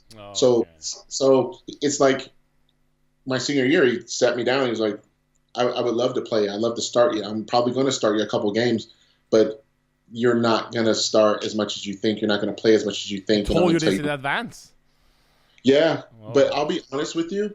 I would rather have that type of conversation and take it on the chin as a man. I mean, you got to think I was 22 years old hearing this. No one wants to hear this shit, especially when you've been practicing your whole life to be in this position. But he gave it to me straight, and he said, look, I will help you become a graduate of the University of Denver. If you want to go to grad school and become a coach, I'll help you do that, but this is what I need from you. And I said, okay, I'll do it. So I sacrificed, and didn't mean that no one on my team could ever say that I was in the back of the pack on any drill we had. If anything, I was pushing them, talking mad shit. And, you have to do that. But as far as the Kevin Durant, Draymond Green thing. I think Draymond was probably in the wrong for the fact that he called his own so-called teammate / brother a bitch multiple times. That's in, I don't know if it's just in basketball, but in life in general. You don't call someone a bitch to their face without having hands put on you. And I'm sure you, being the size that you are, you would not allow that to happen. So, so I think it's unfortunate, but these things do happen in the locker room. I've seen it. I've been a part of it, playing ball in college. You see a lot of those things. Hopefully they can figure it out because they haven't played well since. But your basketball career kind of not failed, but did you use that in the beginning to really empower yourself in bodybuilding? Was that like a driving force why you were so hungry and had so much to prove? Because NBA, it's in America, it's okay. It's legit. I mean, it's legit. I would say I was able to take what I experienced in college to bodybuilding, realizing like, number one, I don't have to run anymore. Thank God. But in basketball, being a guard, you're really responsible for all 5 positions. You have to do everything because you're the one orchestrating the flow of the offense and defense. So being the fact that I didn't even play a whole lot, I was still able to learn from that sideline with those assistants, going over the same film as everybody else. So understanding that you are your brother's keeper in basketball, meaning that if you were my roommate, I would have to not only wake myself up, but to get you up. So if you went out the night before and hooked up with a few ladies and stuff, I would still be like, hey, you got to get these girls out of the room. We got to practice. You did that? You were the guy who threw the ladies out of the room to practice? We're not talking about me throwing them out. Maybe No, because the story back in the day when I went in Norway. Okay. I live in Norway, Heath, and I always used to wear Flex and MD at school. Okay. And it was like 10 years ago probably, each time I had the Heath cover, the girls wanted to borrow the magazine from me. They say, who's this guy with the green eyes? You remember that cover? That was he's popular, but he's popular, bro. He's popular with the ladies. Popular in Oslo. That's probably helped out, but transitioning from basketball to bodybuilding, you realize that instead of being responsible for your teammates and having to get yelled, I coach every day. I become my own coach. So in basketball, you can still practice by yourself. Yeah, of course. So I was raised as an only child, no brothers, no sisters, right? So I was raised with just me in the house. If I wanted to go get up extra jump shots or dribbling, I could do that by myself. So you become a self-starter. Now with bodybuilding, you really have to know how to be a self-starter. You have to be able to get yourself up, take your supplements, go do your cardio. You can't expect someone to always ride your ass and tell you what to do all day. I mean, no shade, but like that's like going to oxygen, and having someone tell you what you have to do all the time. Whereas for me, it was like, okay, so what is it to be a bodybuilder? Okay, you got to do cardio, check. You got to eat, check. You got to do training, check. That's it. I don't, like, really?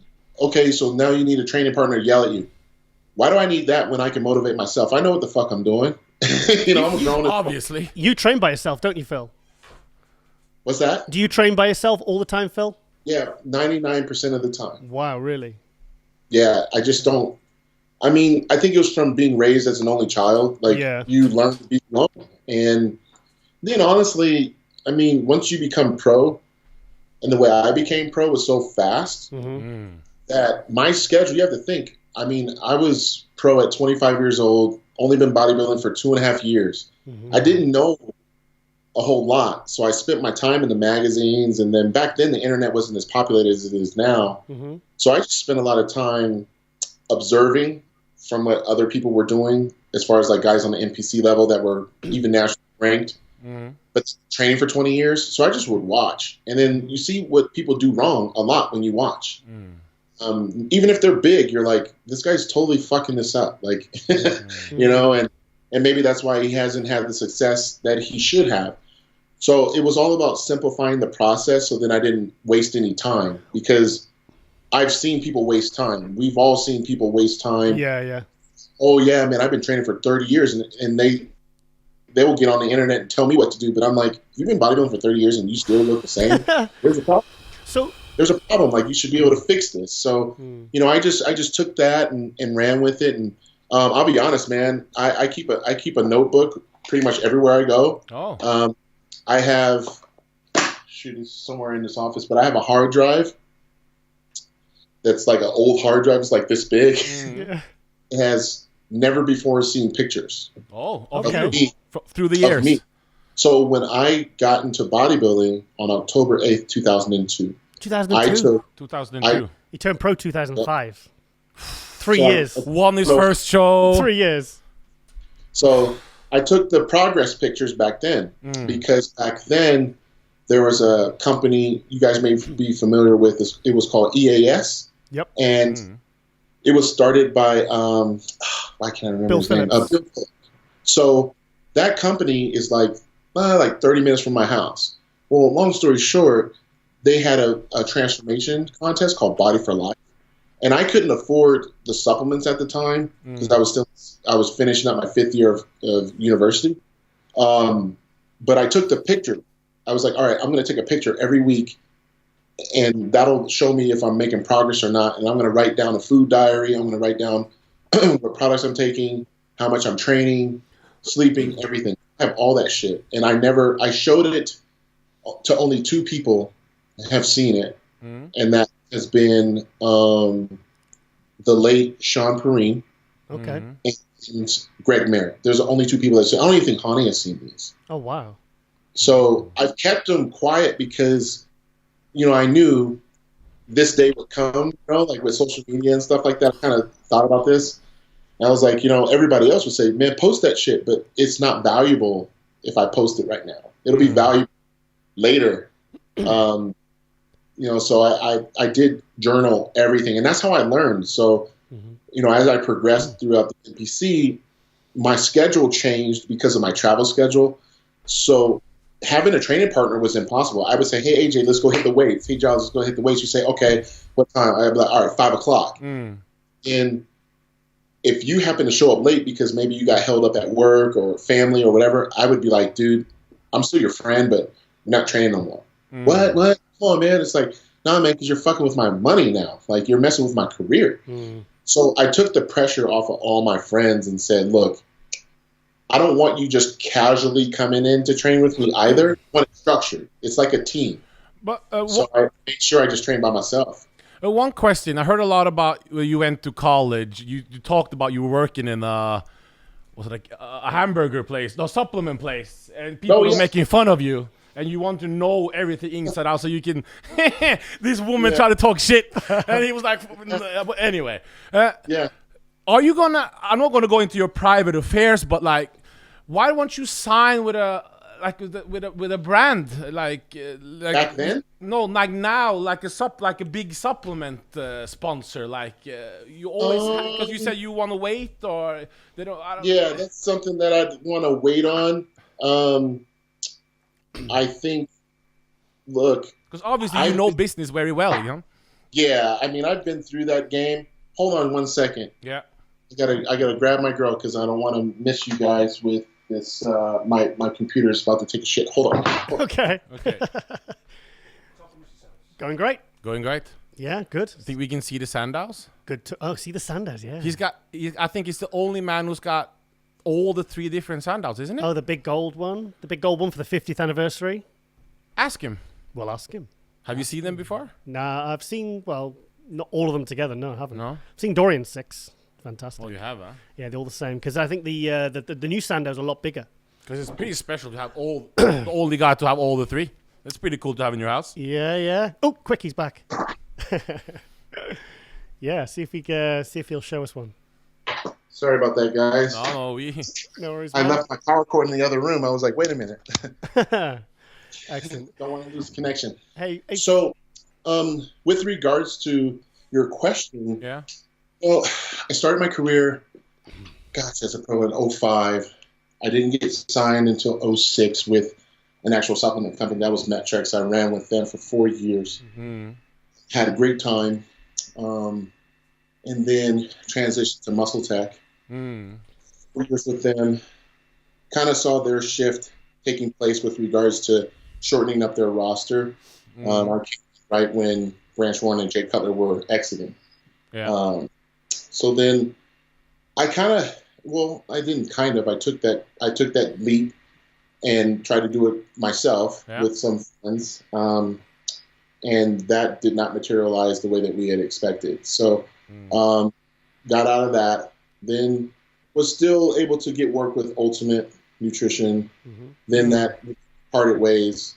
And then I started thinking, you know, I've worked at pretty much every level of this industry.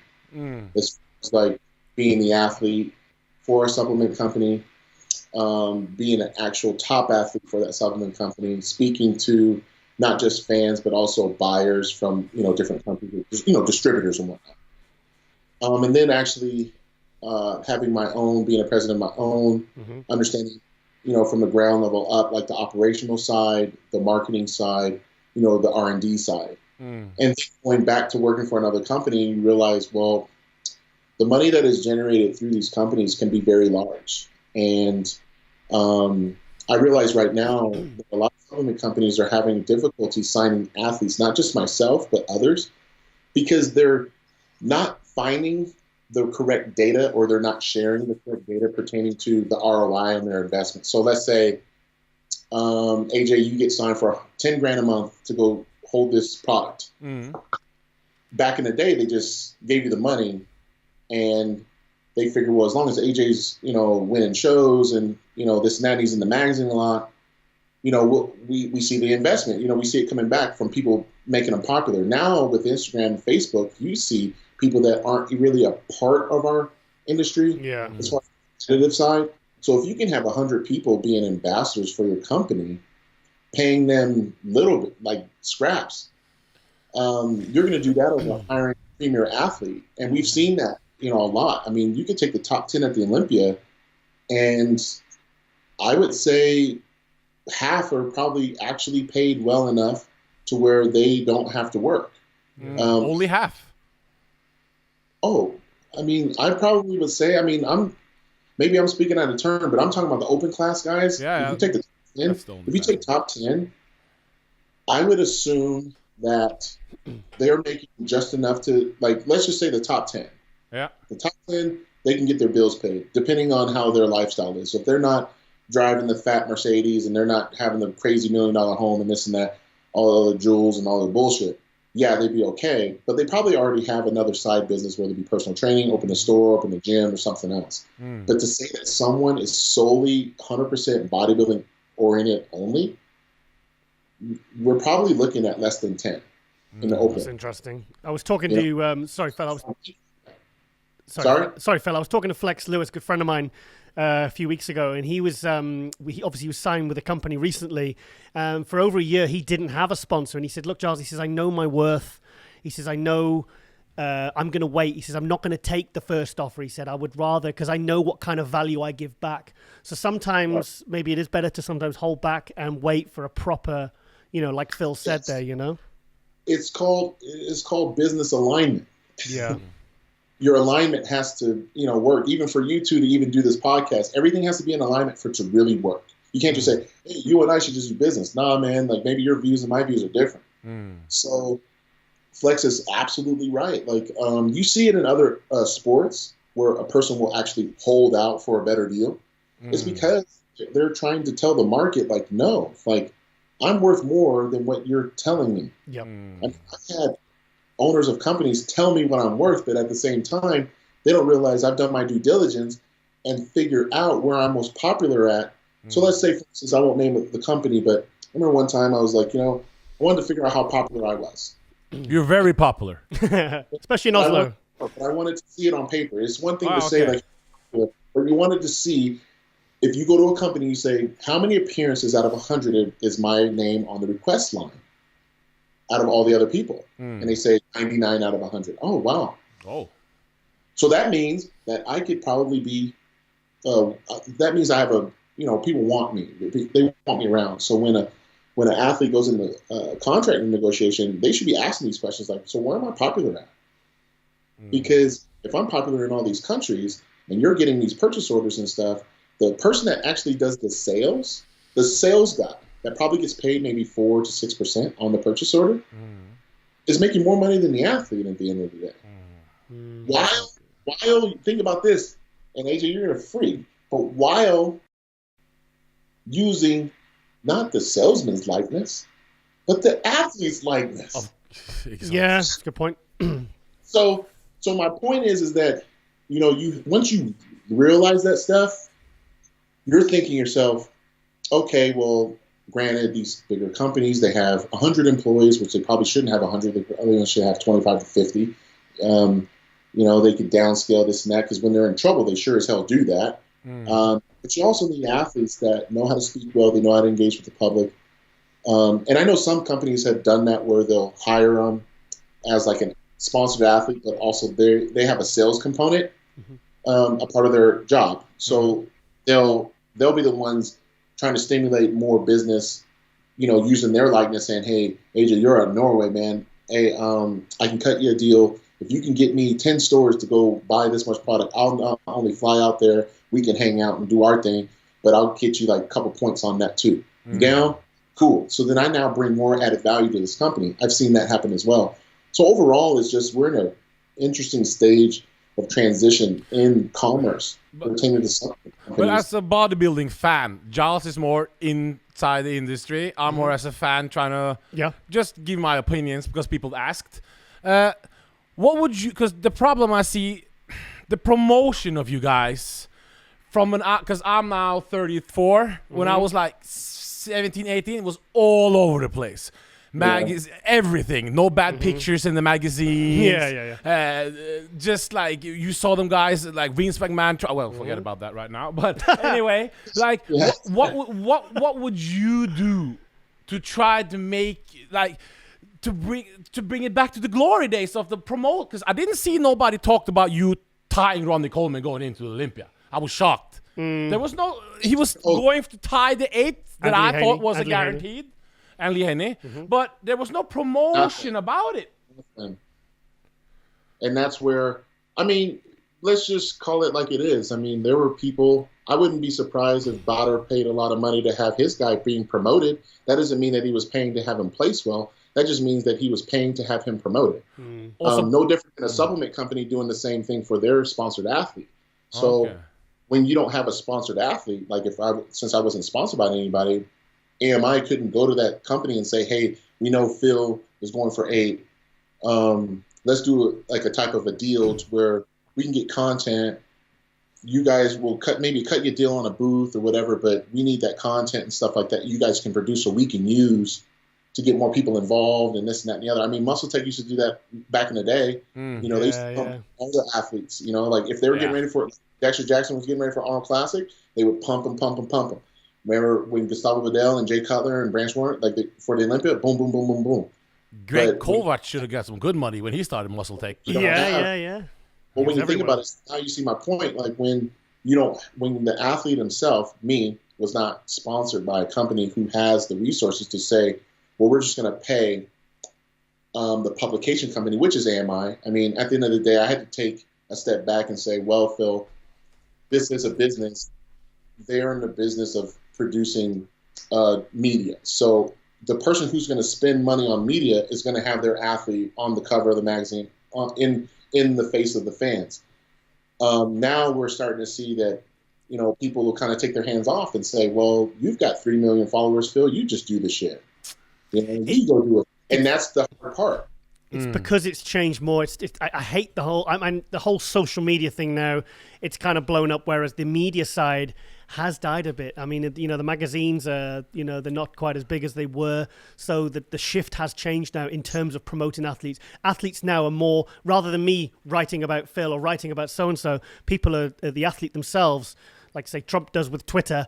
They're more promoting themselves through their own social media. So they're organizing their own video content. They're not, you know. And think about what you're saying right there. Back in the day, it was like bad if an athlete talked about himself. Athlete talked about himself. They were like, oh, you're this, you're that. I mean, and I come from that still. Because I think I came in lifting in 2002, transitioning into social media. So a lot of people would say, man, Phil, like you don't post videos and this and that. But I'm like, man, I'm trying to keep the same mystique as they did back in the day. The problem is that back then you had the magazines to uplift, Filter. and they had resources. They had the resources to go, like my first cover of Flex. You may not have heard of them, but you will soon. Phil Heath, boom, boom, boom, boom, boom. And I had like 20 damn pages in that damn magazine. Yeah, I remember. Yeah. So people, they forced it down your throat. Well, now it's like on the athlete to become an entrepreneur by default. And if you're not, if you don't make time to do that, your brand / business could potentially suffer. So I wish it was back where it was. We all have to agree now that it's not even close. It's not going to go back. Flex Magazine is not even an independent magazine. It's inside of a Muscle and Fitness. Yeah. So it's the athletes having to realize that, in a sense of marketing oneself, you almost have to look at like Uber. Uber is a company that, like, Uber doesn't own any vehicles. It's an app. You see what I'm saying? They made all this using their own. They made money off of people using their own vehicles to provide service for other people. Right? That's really where this industry is at. They're going to say, well, you have a phone, you have this, so you produce the content, and yeah, we'll retag it and this and that, and rebrand it, and and make some money off of that, and you need to promote the show. What's this? Came out there. Sorry, Phil. What's this Phil Fit app you've been promoting on your Instagram? So the Fit app it stands for Phil Heath Instructional Training. Okay. So it was an instructional training app because a lot of people were, asking, an array of questions, whether it be from beginner to intermediate to advanced. And I just wanted to, work on this. So I met a gentleman like 7-8 years ago, and he was in the tech field, and we happened to meet each other on a vacation, and just chatting at a bar one day, and then we just kept that relationship. And being both tech guys, I'm still a nerd, so I'm like, man, wouldn't it be cool to do like a fitness app of some sort? So then we came up with this idea, got with some developers, and rolled it out this year. So essentially, you're going to get exclusive content of me training for Olympia off season. Even now, like once I start getting myself back. Are you doing Mr. Olympia 2019, by the way? Had to throw that in there. Yeah, because come on, people are you doing it? Let me answer this one real quick, and I'll get to that, okay? Okay. So we're rolling that out, and just rolling out new content pertaining to my recovery and how I'm going about that, because I am not the first person to ever have some type of surgery that you had to work around injury. So it's been, we have a Q&A section. We're doing Skype contests where I will actually personally call people up and have this same interaction I'm having with them through the app itself. Training seminars, training demos, group training exercises, so where a person could fly in and I will train them. How much does that cost? Well, you have to go on the app. Okay. Get on there. It looks good. It looks good. But honestly, AJ, it will range. Like, for instance, I could charge like a minimum like $199 for just a certain type of consult, where some people will say, hey, I want to fly to Denver, spend like 3 days with you, 2 hours in the morning, 2 hours in the evening, training and going over my prep. That would cost a lot more. So it will be specialized pertaining to that person's needs. I've never really got into the desire of being a prep coach, but do meet more people that aren't necessarily interested in contest prep. They just want to look a certain way. So it's way more of those, isn't it? For that, yeah. Will you do? I'm Giles. I can see your face now. Yes, sorry. Chris just came over and he just wheeled me over. He wheeled Thank you. Hey, okay, Phil. Will you do the 2019 Olympia? Get the microphone, Phil. We've been. The answer right now is no. Oh, okay. Is that guaranteed? Wait. But We're still so disappointed I got. Fuck. No. Here it is. Okay. I'm still in 2018, brother. What? I'm still in 2018. Let me get ready for it. Like, let me get through these next few weeks, because so far the recovery has been positive. It's been really good. Okay. I want to see myself, because look, man, no one wants to lose over a fucking app contest. Like, that's bullshit. Like, I don't want to lose like that. So I got to make sure that everything is good. And I know that all eyes are always going to be on me, whether I'm competing or not. But the biggest thing is to make sure that I'm 100% healthy, because I wasn't this year. But I thought, fuck, man, like I'm good enough to do what I need to do. Because you've been doing it for 7 years straight. And I'll be honest, I mean, overall, it was a great learning experience because you understand the business side of things when, you don't have certain things going for you as far as like the hype train and this and that. You have to learn how to create your own hype if that's the case, if you don't have the sponsors to do it. But then also you have to keep in mind that I'm always going to be heavily scrutinized, and critiqued. It's just the way it is, man. And I've accepted that. I accept the show, how it went down. I accept it all. But now I accept what I want to do in the future, which is to make sure I'm more healthier than you guys ever imagined. But I will tell you this. I did have a chat with Dexter. Yes. And I told him, because I can't remember, I think he placed like 7th or 8th, right? So he has to be qualified. Yeah. Oof, that's a quote. You qualify. Oh, yeah, that's easy. Is he going to? He should be just giving it because he's a legend. Hang on, Dexter said this year if once he places out of the top 6, he's not going to do the Olympia again. Who said that? Dexter. Yeah, but come on. But I hear you. I hear you on that, Giles. And he and I are good friends. But I love Dexter. I would say prove him again that he's not in that before he just says I'll call it, because those placings were probably so tight. Yeah. You know what I mean? That you could easily say someone that placed 8th could have been 6th, and 6th could have been 4th, and shit like that. So he's still going. If it'll be interesting to see. I did tell him no matter what, I'm gonna get my ass to California and go train with that old man. Oh, Phil. And make some epic DVDs like Phil and Dexter. And hire that Japanese guy, Mitsuo. What's it called? He's gone back to Japan now. He's gone. Get him over. Make the epic comeback. Like in the glory days, man. That'd be cool. I think it would be neat because at this point in time in my career, that'd be amazing. I think he and I both understand collaboration is important. He has his brand, I have mine. Look, I've got other people that I would love to do collaborations with. I had a conversation with Kai Green actually on the phone. Oh, really? Oh, yeah. Are you sure about this? I see the beef. And I'll give you guys something to sit on with this.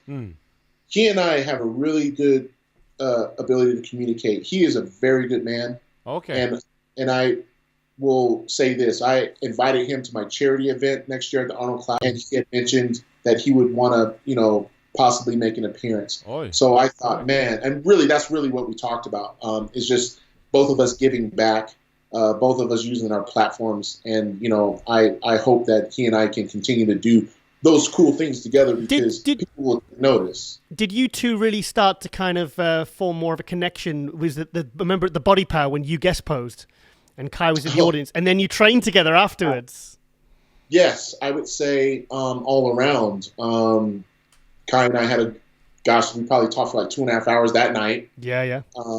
His manager and my girl were talking, about different ways of just trying to get a feel for each other. Like, what are you trying to accomplish? Like, what am I trying to accomplish? Maybe we can meet somewhere in the middle and have some cool stuff going on. So, I'm all about collaboration. I'm all about, he and I had some epic battles. We all know. We talked about that. But I have to give that man a lot of credit for the fact that he's been able to transcend and transition without having to compete. But as far as what I'm concerned, I'm just really trying to take one day at a time. Okay. If I were to say, hey, AJ, I'm going to come back next year, everybody would be excited. But at the same time, I've got to make sure you're healthy, yeah? I've got to make sure I'm good. Does my heart say yes? Absolutely. I'm still a crazy fucker that wants to be a 10-time Mr. Olympia. Yeah, but you have to recognize, as of right now, I want to, I need to at some point see where these competitions are headed, like pertaining to what is being judged heavily and what isn't. If shows are still one from the back, or is it from the abs? Is it from, what's really going to be the deciding factor? And how do I fit in that? Because maybe I don't fit in that. Because I could say, well, I read people's messages, which has been awesome. It seems like when you lose, everybody wants to cheer for you again, which has been great. You're the underdog again. No. Oh, yeah. No. He's not an underdog. But I'm saying, but it's the way the fans. I remember the way they turned for Jay in 2008. People were just like Jay, you know. And then in 2009 he comes back, everyone loves him again. The fans turn on a sixpence. Yeah, but it is funny because they do. Yeah, that reminded because I was on that stage, Giles, in AJ. I was on that stage when that took place when Dexter won, and I was there the day after. That's right. At the photo shoots, I was there obviously the year after when people are saying that he was washed up and he sucks and this and that and the other. And it is funny because I hear the same type of tone when it comes to me. And you know what's even funnier is that the same fucking bloggers and journalists in our industry that talk shit about him are doing it to me. They're the clickbaiters. They're the clickbaiters. Do you not?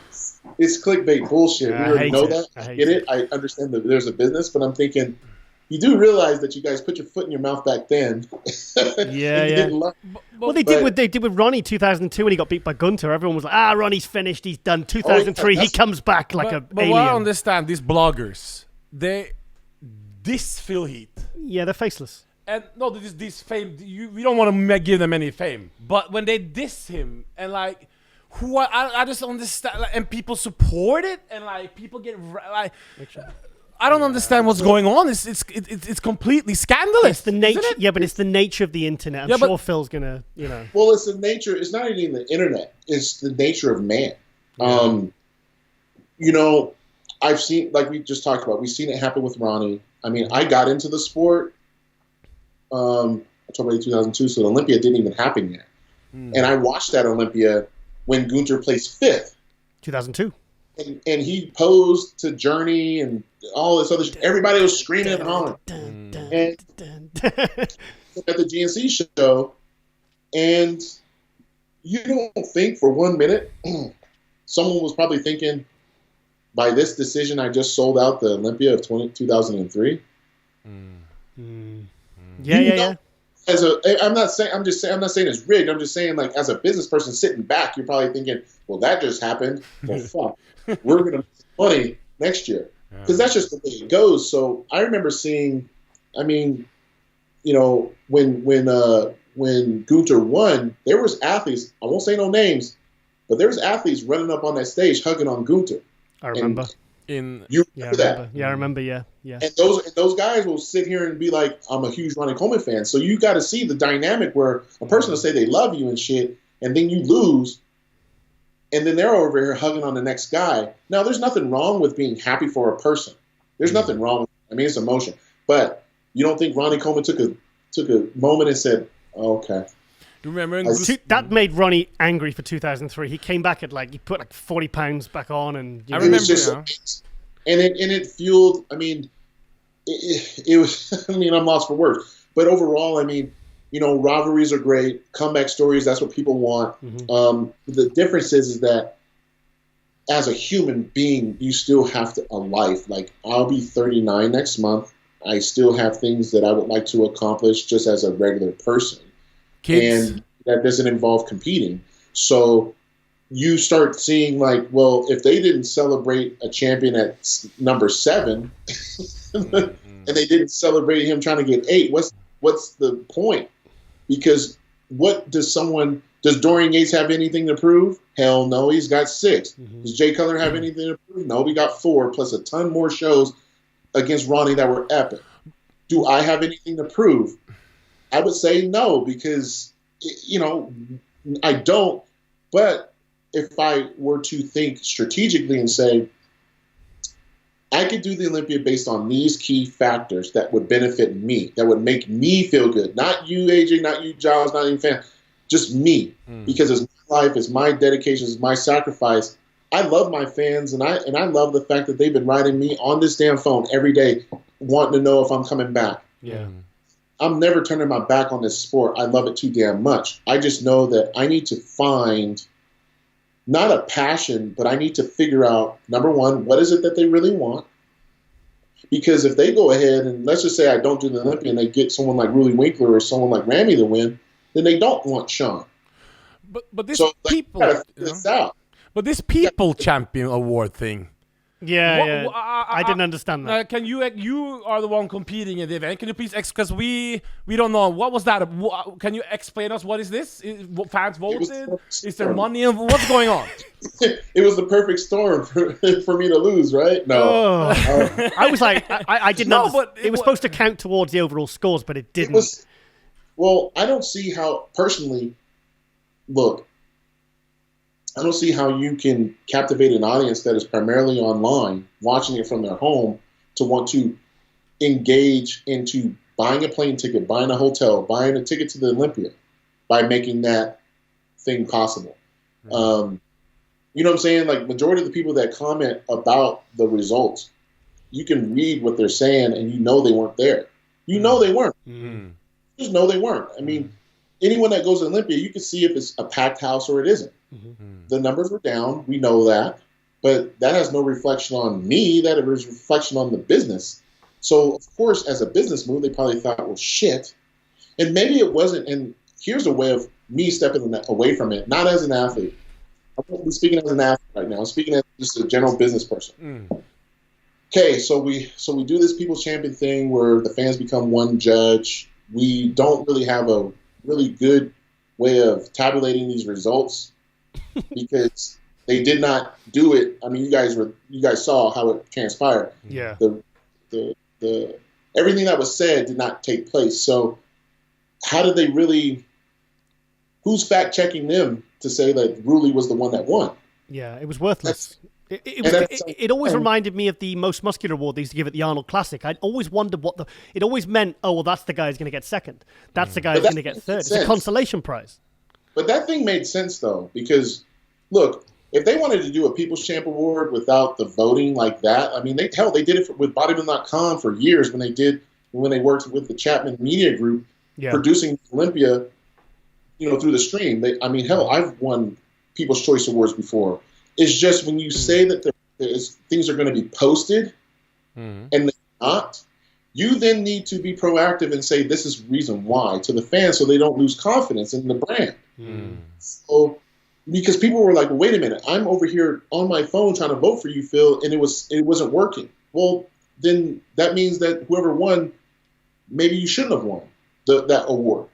But the whole concept, I mean, it would have to be done a lot different. I mean, me being an IT guy, I fucking know a lot of things how that could have been changed. Call me to ask for any advice or any help, but I know that was a little different. Props to Rulli Winkler, he won that, but the way I looked at it, I was like, okay, so generally speaking, Phil, you lost. And the person who won the People's Champ Award that everybody was swearing up and down they knew who was going to win that did not win that. The person who they were swearing up and down that was going to win the Olympia did not win that. Who was this? Well, Sean. Well, no. So huh? Come on. So I got lost. I got a bit lost. Who was supposed to win? Who had been hyping for many years now, but it's not happening? Well, the guy that you guys fuck with on MD boards, the one dude. The who? Sorry? The guy that loves Rami. Oh, yeah.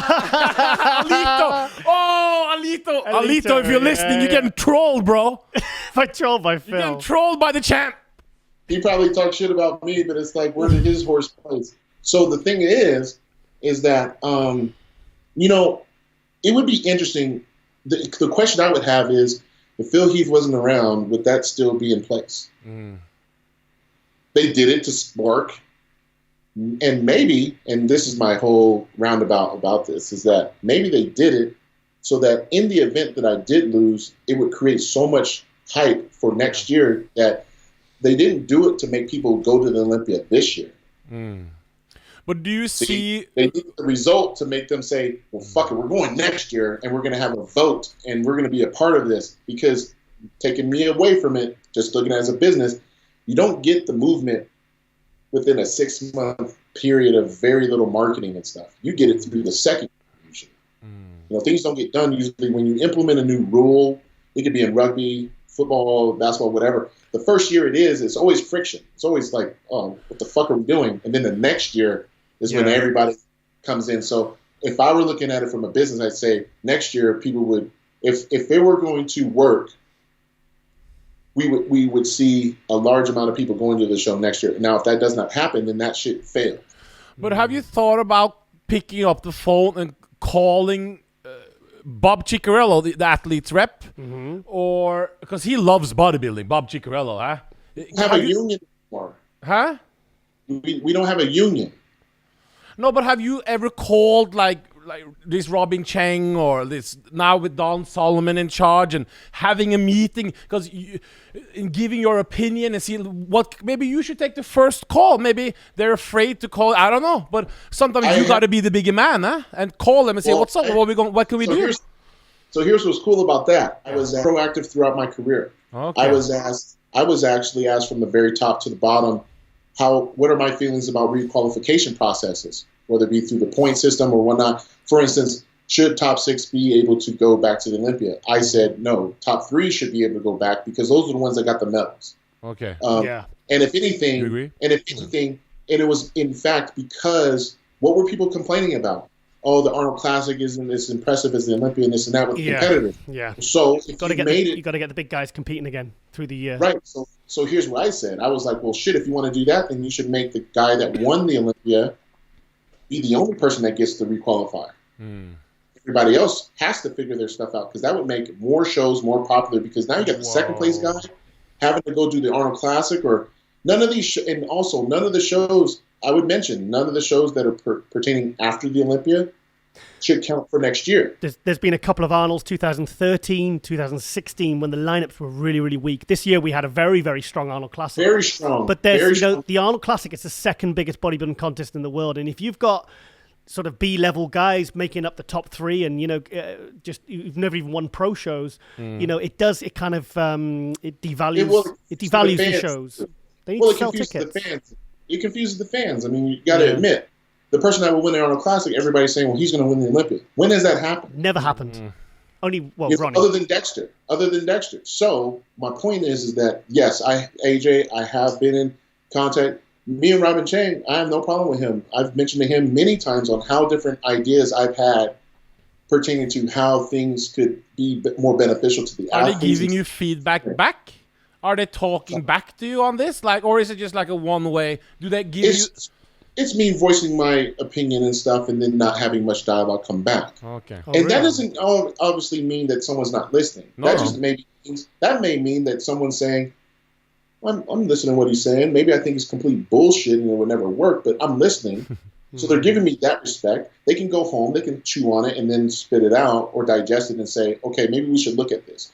Bob Ciccarello is no different. He's very much involved with powers that be, has mentioned many different times on how things could be better. And because he is that active, John, you know that firsthand.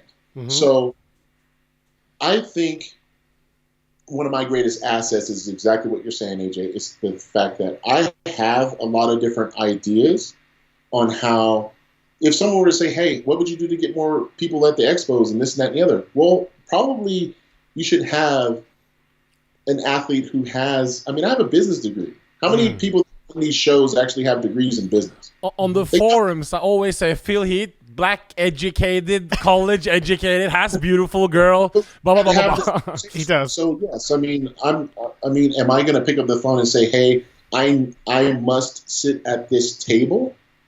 No, I'm not. I'm not going to say I deserve to sit. I do think I do deserve to have some type of influence. But sometimes companies need to hire within, and they need to recognize, do they feel that they're doing the best they can? And if the answer is yes, then they don't need me. They don't need my opinion. They don't need anything like that. But I will say this. I do feel like this. Just because the internet says something that maybe people should do, like promoters or whatever, doesn't mean that you should do it. Because without weighing in on what the athletes think. Top 10, top 5, top 3, whatever you want to call it. Those people that have been invested in this industry for quite some time, would be me and Dexter Jackson. He and I are probably the oldest, the guys that have been around the longest that are still competing. We should be sitting at those tables and saying, hey, look, this is what I think. And, we have heavy influences on those fans, because if they don't know where they're going, they don't know what's going on, they're going to believe anything. They're going to think their own way. And sometimes we need to direct them and say, hey, look, this is how the point system works. This is how prize money works. This is how, like, all this other shit. But, you know, overall, I think that to make this better, there needs to be more athlete involvement. That's why all major sports, like the NBA, they have athletes, like a real players association. They have that corporate structure, and that may be the reason why they're not seeing certain advancements in like attendance or certain ROI on investment. So I would definitely challenge, and to be honest, just because I have an opinion doesn't mean I don't like people. You know, and that's something that I want people to understand. When people have a honest opinion about me as a person or as a bodybuilder, I don't really take that as bad as what someone would say. I just don't like bullshit. So it's like, if you stick to the plan and you stick to being respectful and you stick to like, let's progressively get better, then I'm gonna listen, I'm gonna engage, and we're gonna have a great fucking time, because I truly believe that we're not at the ceiling. We're just not. We're not. But we're not using technology the way it's supposed to. I mean, shit, man, like the live stream was terrible. Yeah, it didn't work. I heard it just did not work. Friday was a horrible day, bro. I was there. I was there. And just because I say that, that's not me. That's not for someone to go say, Phil, he's slamming the federation. No, I'm not slamming shit. I'm saying you guys want better product from us, the athletes. The fans pay money to go see better from the athletes. The fans need a better experience, and we're the ones that can help make it better. If you think that it's perfect, then you're just being ignorant. You got to work hard every freaking year to make it better. And sometimes you just need this type of dialogue and say, hey, man, maybe he's got a couple points here. How we can make this better. You know? Hey, Phil, I mean, let's go on to a different subject now. I was at the press conference, sat right in front of you on the Sunday morning at the Olympia. And I thought it was great that you did show up as well. I thought 40 minutes notice. Yeah, it was good. It was I know, definitely noticed.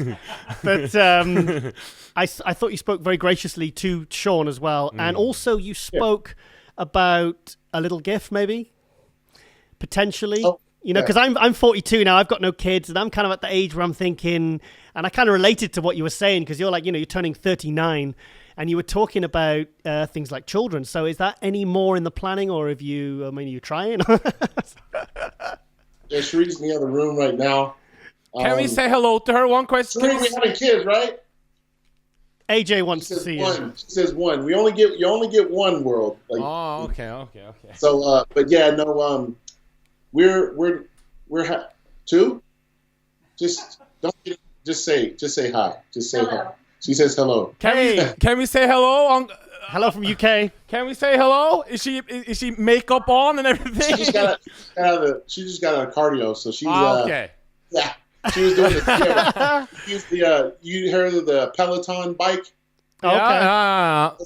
No, we at the house. We know she was a great lady when she stick up for you with that 3 years to that racist episode in the gym or whatever it was. I remember. Yeah. And it's really nice to see she's sticking up for you. You know. Yeah, I mean, she's an example of a person who loves their partner extremely much and will not be disrespected.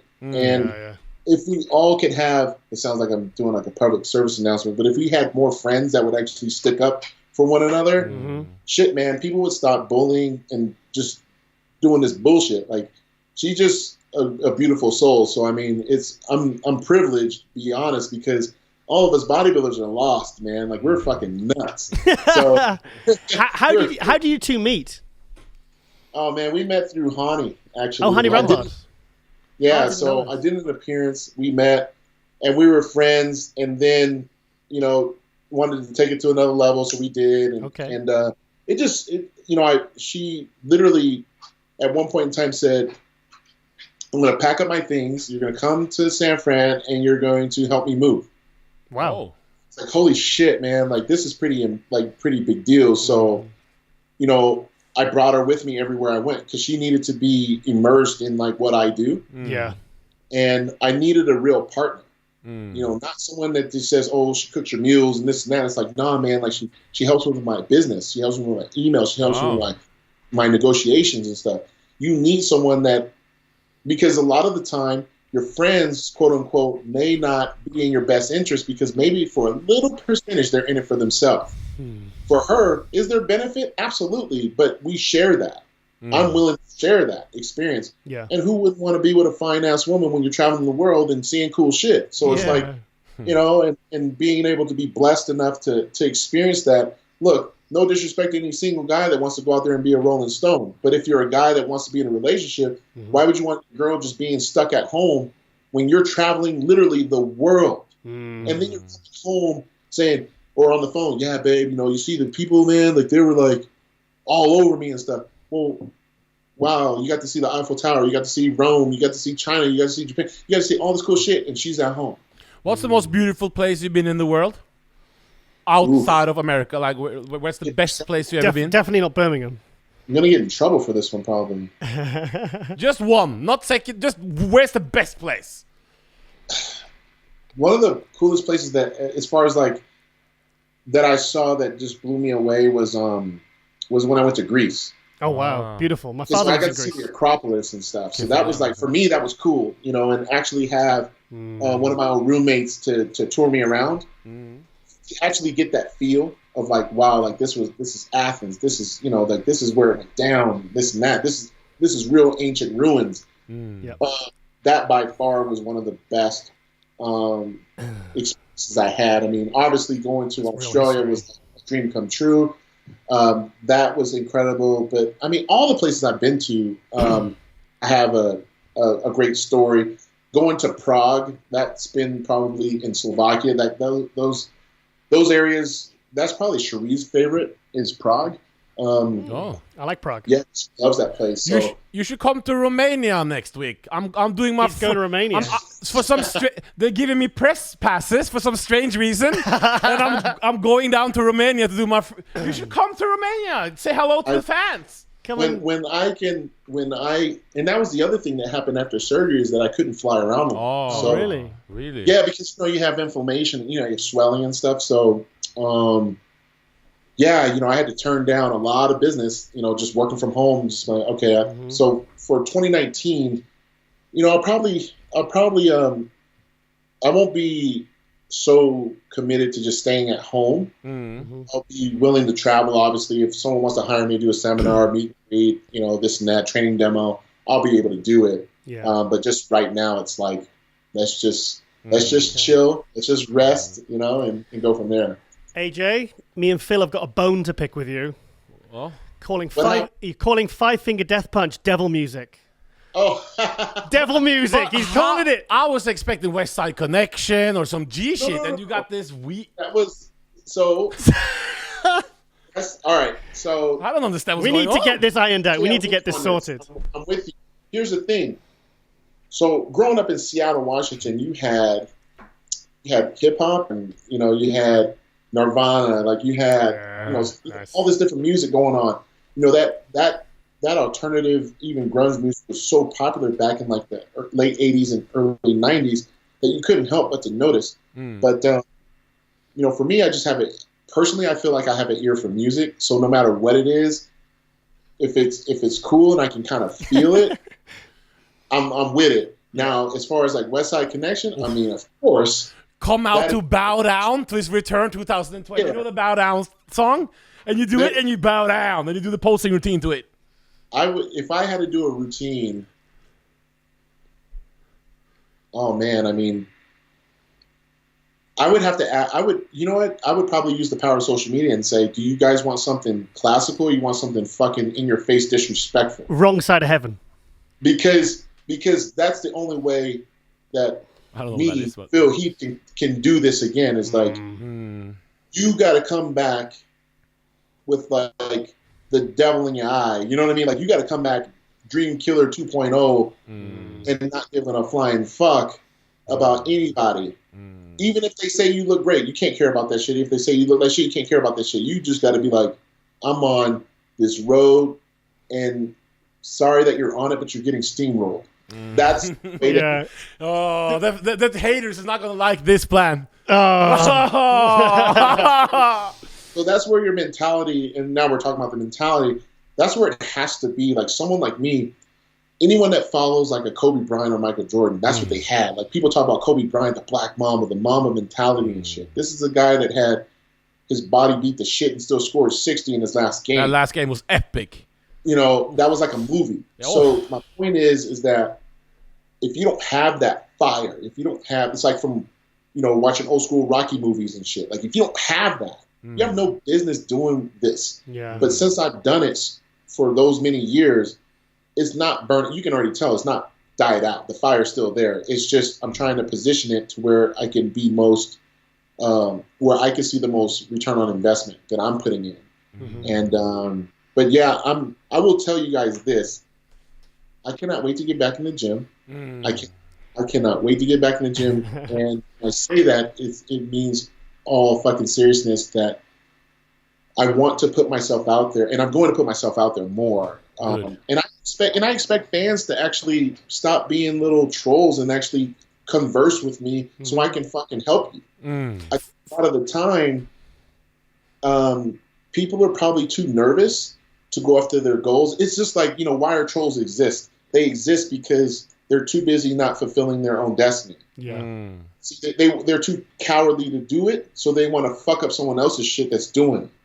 So I was doing it for a long time, and the people that say, "Oh, Phil, don't worry about that," and this and that. Well, you're not speaking out and telling them to shut the fuck up so you can listen. If anything, if we were in class in school and you heard some punk kid messing with me and you didn't tell them to shut the hell up, guess what? You're losing out on information. I'm writing on the board about how I can get you better. Go into a CEO's, you know, conference and start blabbing your mouth. You would sit there, listen, and ask questions. And even if they're stupid questions, you would ask them. So I always want to encourage the interaction, the engagement. And I expect fans who are real fans of just the sport in general to say, dude, shut the fuck up, dude. Like, go somewhere else because I'm trying to learn something here from one of the best of all time. And that ain't cocky or arrogant. That's just the fact. That's just the way it is. Like, I lose one show and someone says, oh, excuse me, I got 7. Phil. You know, you got to just, my whole perspective has maybe enhanced since the Olympia, saying, look, guys, let's cut this crap. While we're here on this planet, let's get it together so then we can learn. Because if you don't want to learn, just go swipe up or go swipe to the left or whatever it is, or unfollow. But if you want to learn something, hit me up, because just like people hit up Gary Vee and all these other motivational speakers, I live this shit. Phil, can I ask a question? I've started going to NLP coaching. Yes. And Rosie's a partner. She's a practitioner, and it's something I'm kind of picking up on the use of your overall, like the language you use and even your body language. Is it something you've studied, like NLP? Sorry, it's neuro-linguistic programming and CBT, cognitive behavioral therapy. Is this something you've looked into and read into, or is it purely to the motivational side, the motivational speaking side? I fortunately, and props for you for even exploring that, because I think it's very important to enhance your linguistic abilities and being able to be fully transparent when you're speaking to people to get that engagement. People don't want liars. We see a ton of them online. Even though we follow them, we see people that bullshit. Oh, check this out. I make $1 million. You can make it too. That's bullshit. You already know it is, but you just like seeing the pictures. To answer your question, yes. When going to the University of Denver, you had to take an oral communication class your freshman year.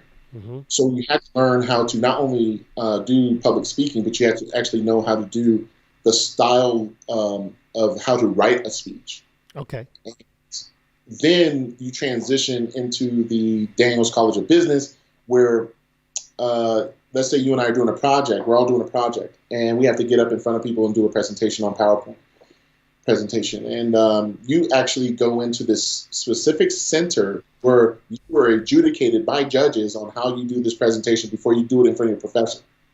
And they will film you, and they'll have you watch it.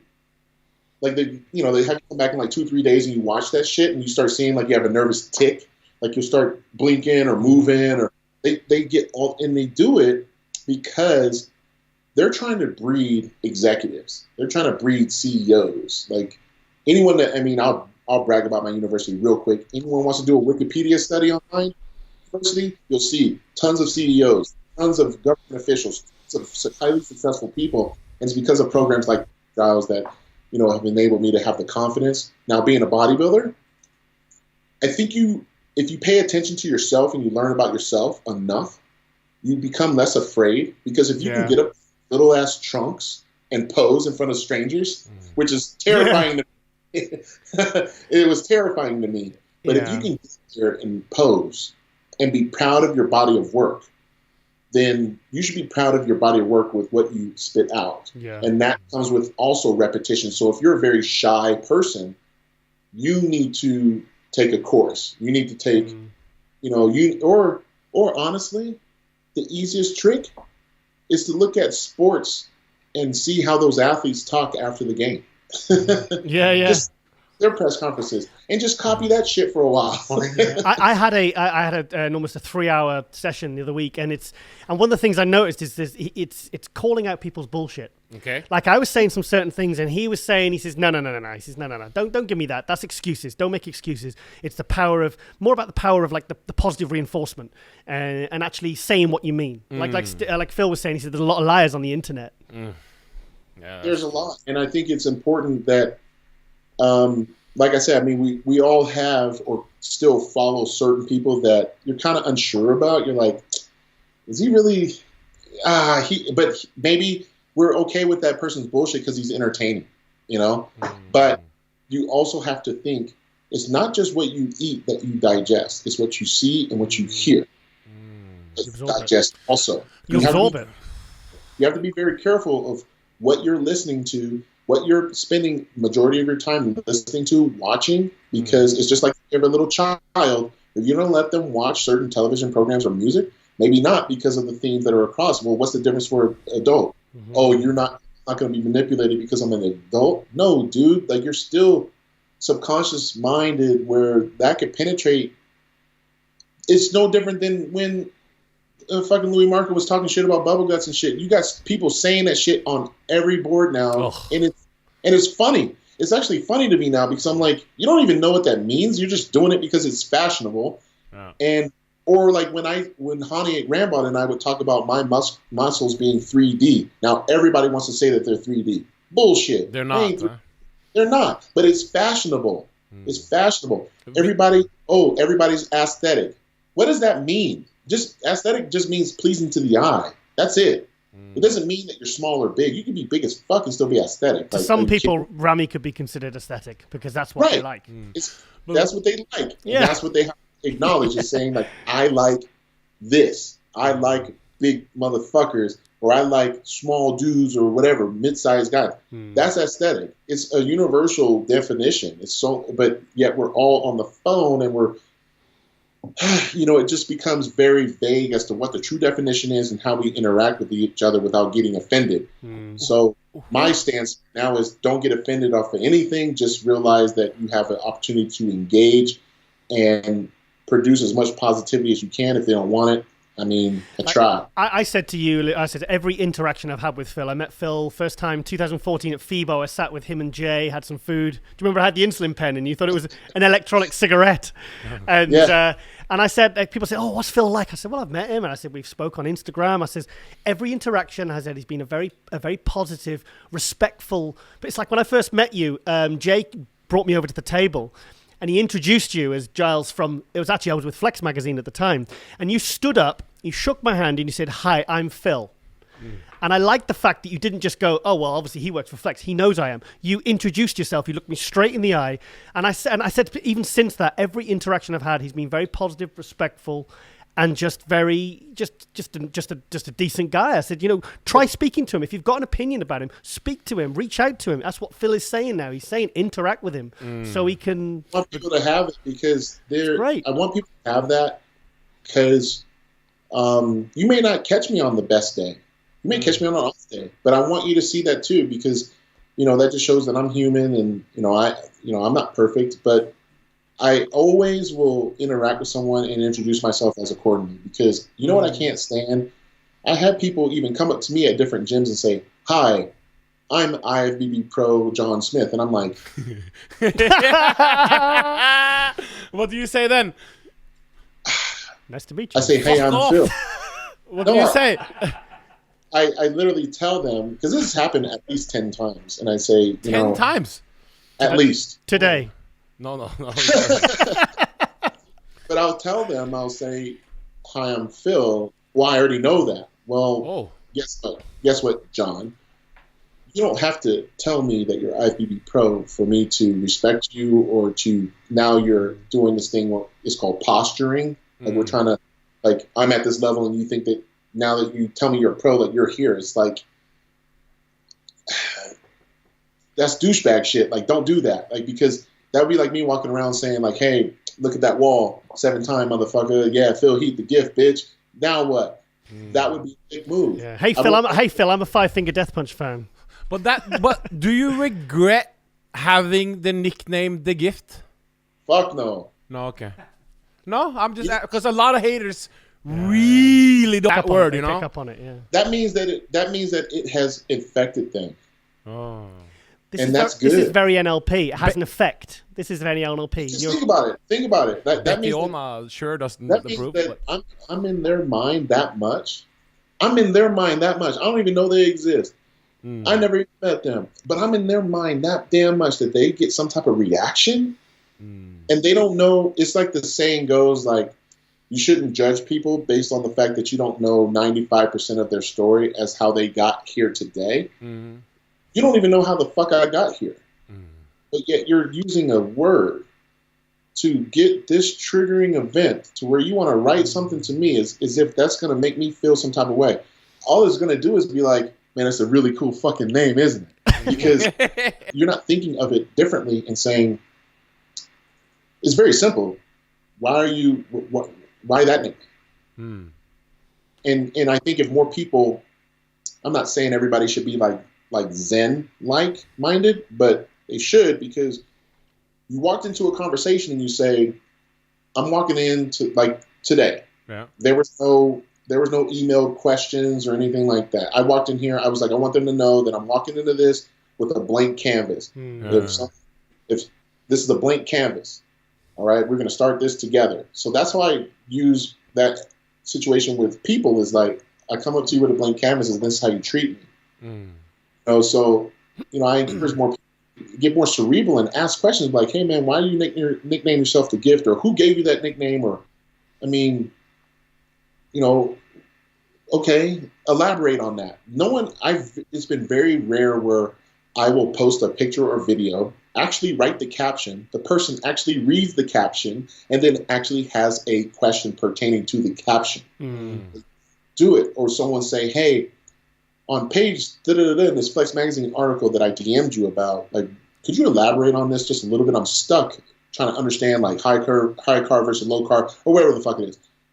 That's real, like, how that just sounds really cool, right? Really educated and stuff like that. Now, guess what? If the athlete is asked those questions and he has no time for you, then fuck them. Then fuck.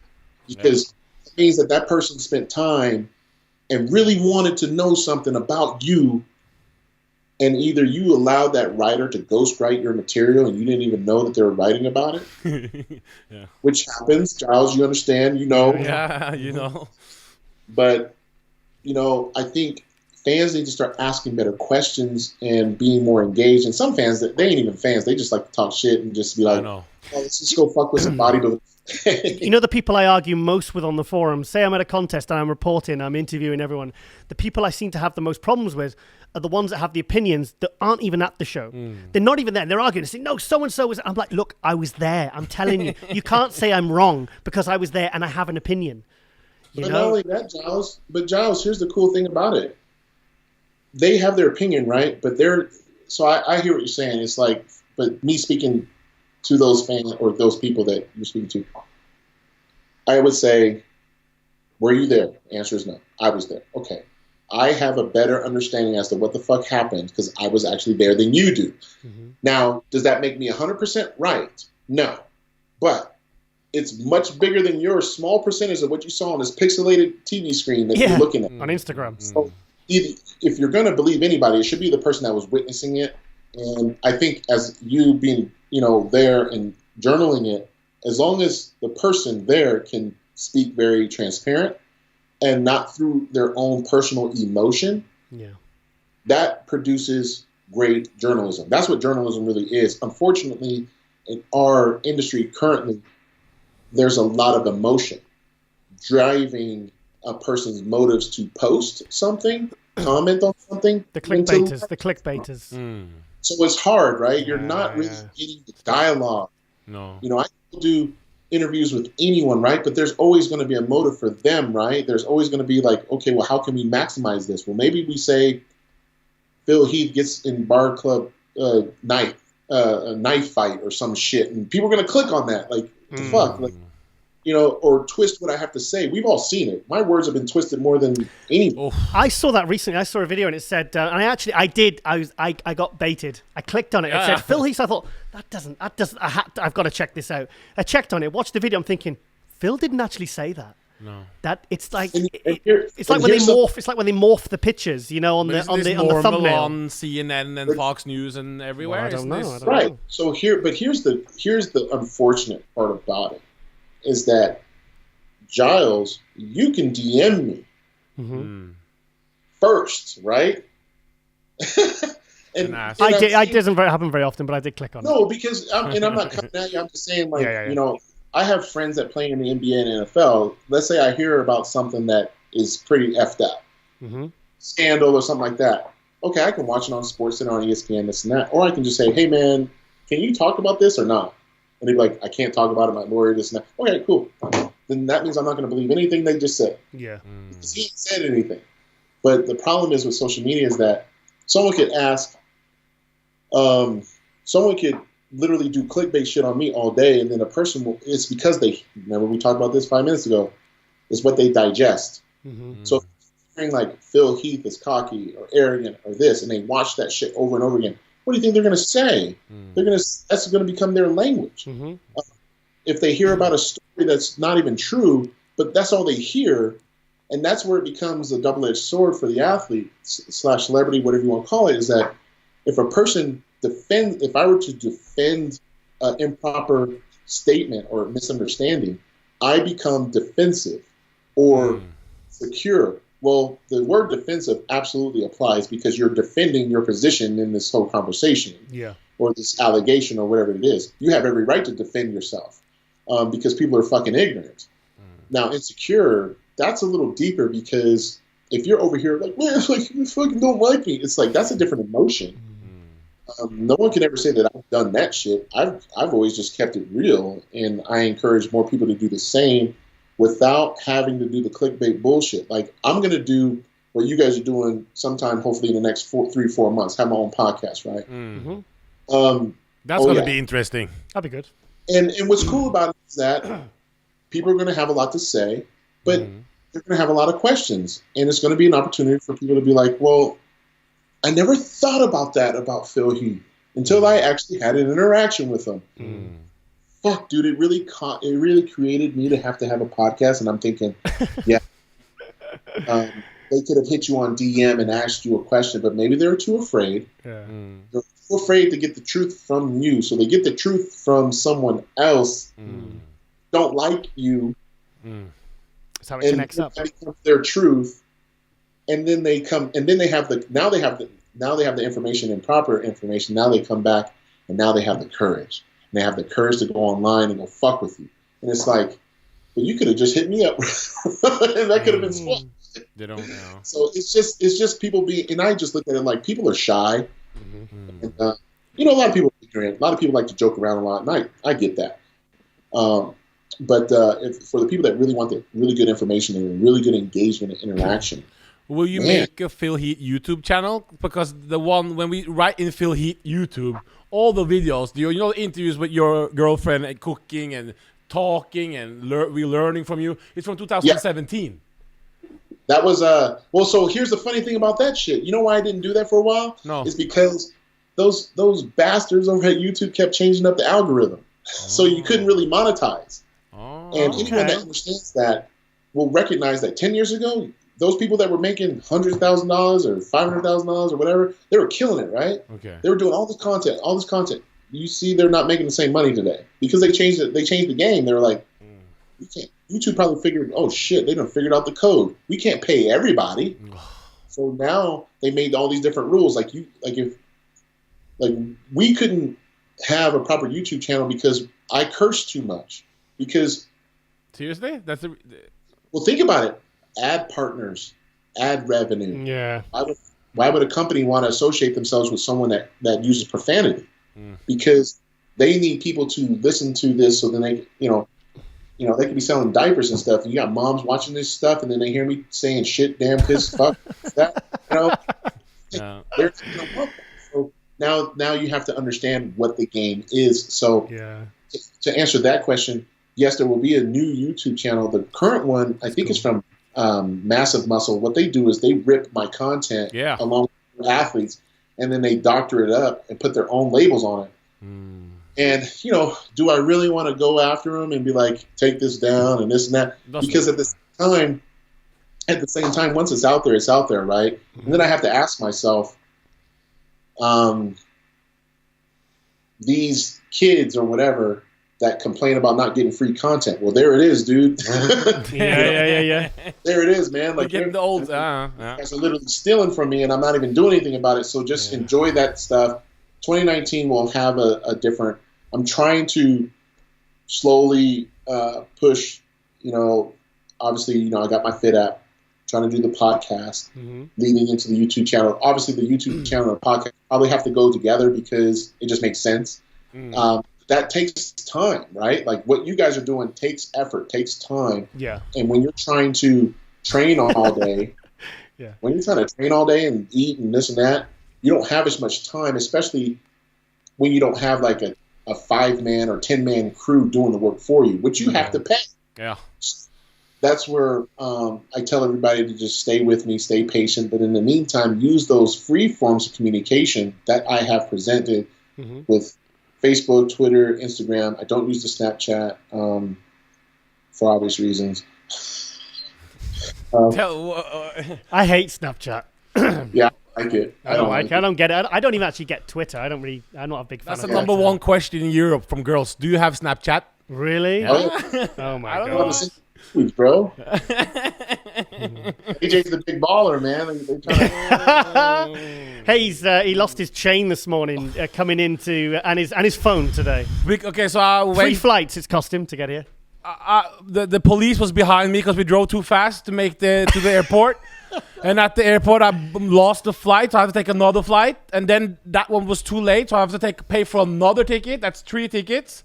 And then I put my jewelry and watch and telephone into that. What was it called? Yeah, the train. And then they told me I couldn't go. I either have to choose the Phil Heath. Yep, Phil Heath. Or this. I said, fuck that shit. And so I left all my jewelry and everything, because if I went that, I couldn't take this flight.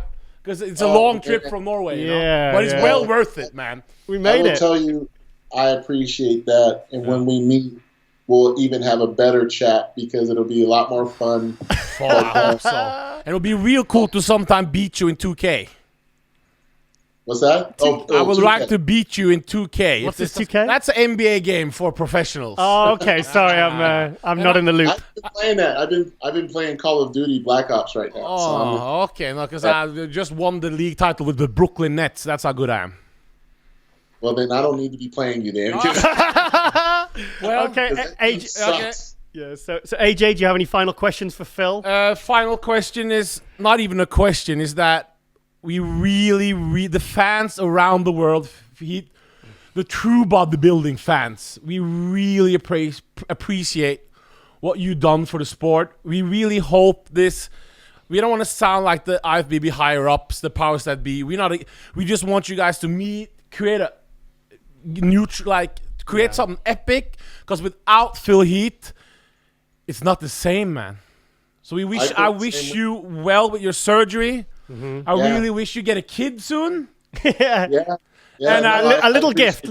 And whatever you do, we'll be supporting you, man, forever. 100%. I appreciate that, and in all respect, this is a great experience for me because, after that show, your emotions are very raw. Yeah. And I did realize a lot, which was not everybody is going to understand me, especially when they haven't experienced what I've experienced. And that's something that people like, he just won a bodybuilding show. It's like, no. Like, this is the top of the top, and only so many people have done it, and only a certain amount. I mean, I won 7 straight. Mm-hmm. Lee Haney and Ronnie Coleman are the only ones that won 7 straight as well. Arnold didn't. No disrespect, but it's just different. And me being in this space, allowed me to see, like, when that happened, the guns were still coming after me. Yeah. And even throughout the interviews, what's interesting is that the people who don't compete, the people who are in Fortune 500 companies, executives, vice presidents, stuff like that, people who I converse with, all understood what I was talking about. I saw you on that YouTube channel show with this guy you did for 2 weeks ago. It was he talked about politics, a young African American. You were on all the all the comments on the YouTube page from regular people, 80% positive. See, there you go. And they're not bodybuilding fans. What does that say about the They said Heath is smart, we can learn from him. Yeah. But the bodybuilding fans, some guy called him Hillary Clinton. I mean, and it's because of the fact that they haven't expanded their skill set, their mind. And maybe they're just downright dumb. And because of it not being able to penetrate and they're not allowing it, they're like, oh, he's just speaking bullshit. It's like, nah, dude, it's just the fact that you won't allow yourself to lower your emotions. That's why people are hitting me up being nice right now, is because I have people, you can check my Instagram, they would be like, hey man, I wasn't even a fan of yours. I fucking wanted you to lose this year, but after it happened, it didn't feel right. And I really hope you come back. And that's just a proven fact of human emotions. So I understand that. I get it. When I go to a Denver Nuggets basketball game, when they want the other team to miss a free throw, you know what they do to get the fans excited? They post a picture of Tom Brady. They do. Because everybody's Brady, especially Denver Bronco football fans, right? Everyone's booing, and the other team's probably wondering, why are they booing so much? Well, it's because they're staring at the Jumbotron. They hate. Yeah. So, it taught me that, Phil, the people that are going against you as far as like on a competitive side, that is perfectly fine. There's nothing wrong with this. Mm-hmm. The people that think they know you on a personal level, that describe you in a negative context, in a personal way, and you know who they are. We don't want to say their name, but they don't know you either. Okay. They don't know you either, because usually it's a problem with them. I haven't scorned a person. And if they are, they need to email me ASAP and have a chat. Because if I did something wrong, I would be the first person to be like, hey man, I fucked up, bro. Like, my bad, this and that. But, I'm just one of those guys that, after that show, I wanted to give my perception, my experience. And some people understood it. Some people got triggered and said, oh, he's talking about the lighting and how photographers, and he's a bitch. And it's like, dude, like, you're not getting it because and then I told myself, I was like, Phil, they don't get it because they never competed. Yeah, but Phil turned up to the press conference on the Superstar Seminar on the Sunday, and everyone was like, "Oh, he turned up. How? Why?" And it's like, "Wow, he must have been forced to turn up." I'm like, "No, he's here of his own accord, you know." And I think a lot of people were talking very positively about Phil that morning, and especially because I was sat directly in front of him, and he spoke. It came across. I mean, I filmed it all on my phone, and I watched it all through back in the hotel room afterwards, and it did come across very genuine. And I said that was a really good thing for Phil to do. I remember. Yeah, it was brilliant. Fun. It was good. Fun. It was good. It was fun to do it. I was happy for Phil because he didn't look like a loser. He was like you talked the most. He talked the most. Yeah, like it was like you won the title. Yeah, you would have thought I won that day. Do you remember? I was like, yeah, he's talking the most. He's great. Yeah. But that's where there's an example of whether it be to judges, whether it be to real fans, and say, you cannot say that I haven't been what I should be, which is a champion. And I'm not speaking arrogantly about it. I'm just saying, like, that's how you're supposed to be. That morning, I was going to go train at 10 a.m. Wow. With a friend of mine. I was like, well, I don't want to sit here sulking over this shit. I should just go to the gym, man, and get a crazy ass pump and film it, right? So I was like, fuck it, I'm gonna get some breakfast in. I'm eating breakfast. It's like 8:45, and my phone goes off, and I'm like looking at the alert, and it was from one of the assistants from Robin Chang, and I was like, okay, what's this? So it was like about the seminar. Now there was a split second where I was like, man, fuck this. They should have asked me. That should have been something we talked about. Yeah. Before, whether I won or lost or whatever. And I said, Phil, fuck all that bullshit. Turn up. That's just you being upset. You wanted them to hit you up when? They're hitting you up now. Do you want to do it or not for yourself? It ain't anybody else. Do you want to do this for yourself? Because if you want to do it for yourself, you're going to be there for the fans. See, people say, well, I do it for the fans. But at the end of the day, you got to sleep with yourself. So the reason why I was able to give myself to everybody is because it was for me. It was for me to get those words out to you, Giles, to the fans. Yeah. It was me, Phil, to give those fans that nice casual conversation, beforehand with Ron Harris. And then when I finally went up there, I was just like, was I upset that I lost? Fuck yeah. But at the same time, I was like, well, for anyone that says that I haven't accepted it, dude, name another Mr. Olympia who made a video on their phone congratulating the other person. I saw that. I saw that. No one's ever done that shit. And I did that for myself and for Sean because it's to show respect. You give respect to get it back. That's right. So that's, in all essence of this, sometimes you have to teach people to act. And that's what I felt I did. Given the props that I did, like I said, no one's ever done it. Let's see someone lose and then be like, "Hey, man, you did your thing, you won, congrats, love you." Like, you hear that shit? Yeah. Phil, when we're done up here in a few minutes, I'm going to message two friends of yours, Big Chris Wilson.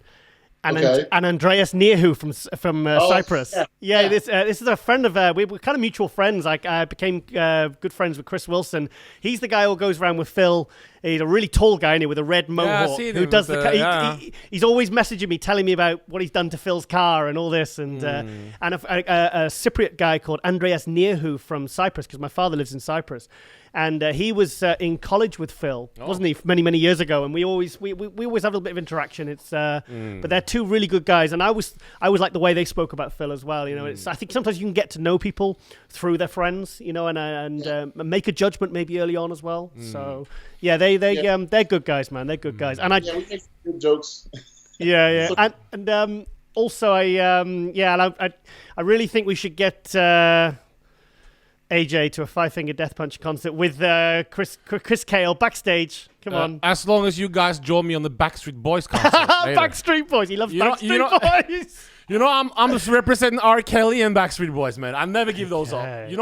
Are you R. Kelly fan, by the way? Not the person, but the music.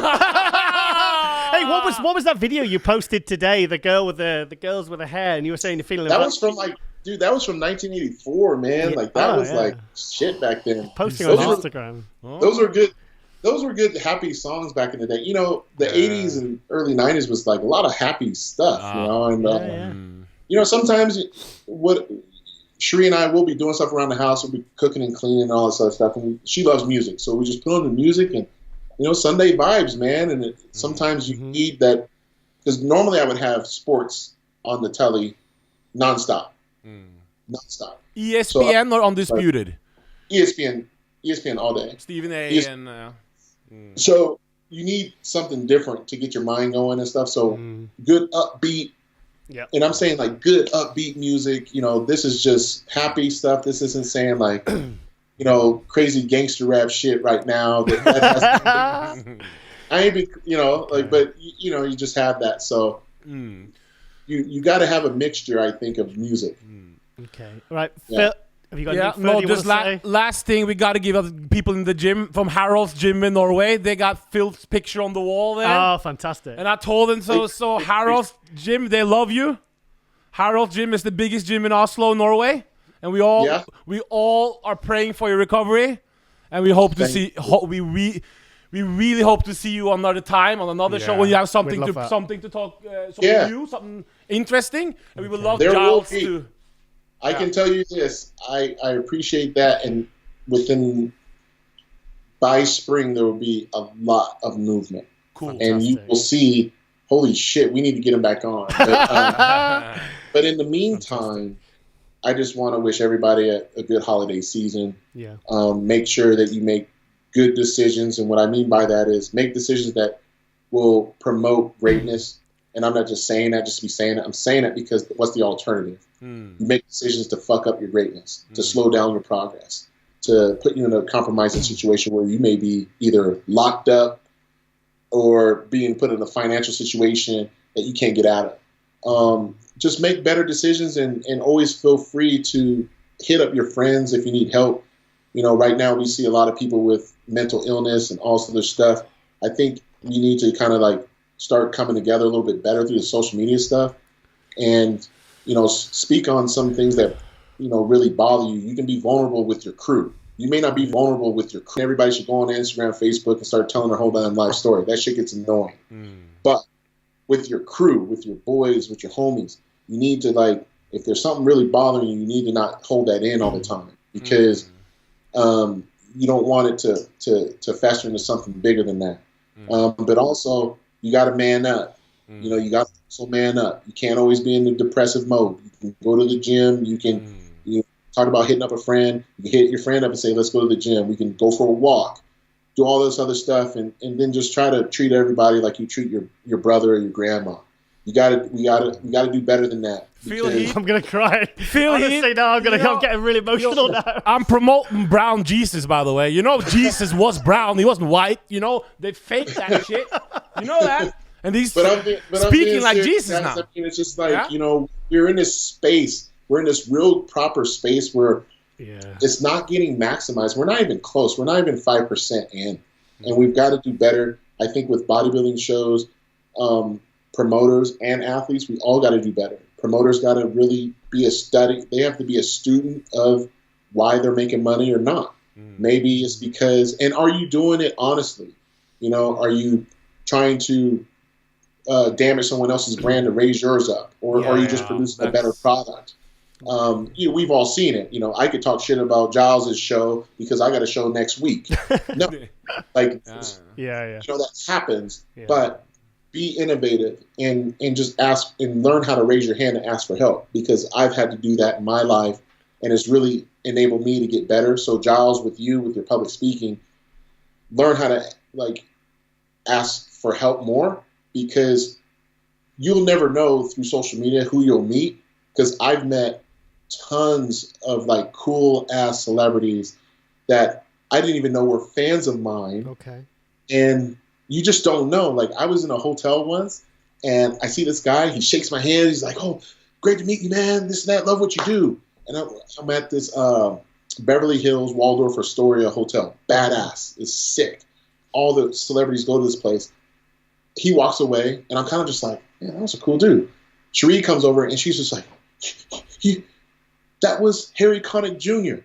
Oh, no way. Fantastic. She's like, you just totally fucked that up. And I'm like, well, I didn't know it was him, but I still treated him, you know, and this and that. But the point is that, you know, we all have a gift, and that's really going back to the nickname. We all have a gift. We need to learn how to share that more and not start to damage it with other people. And then kind of laugh and tell a joke and not get offended all the time. When I talk about being a dream killer and shit, it's just a mentality of saying, look, man, I know there's a lot of people, no matter how much I talk about positivity and this and that, there's still going to be those assholes that want evil and destruction. I'm going to destroy what they're trying to plot against me.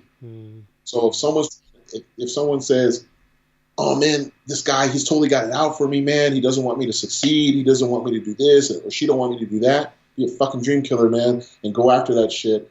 And it's not about hurting somebody physically. It's about being stronger mentally and getting after it and not making no damn excuses.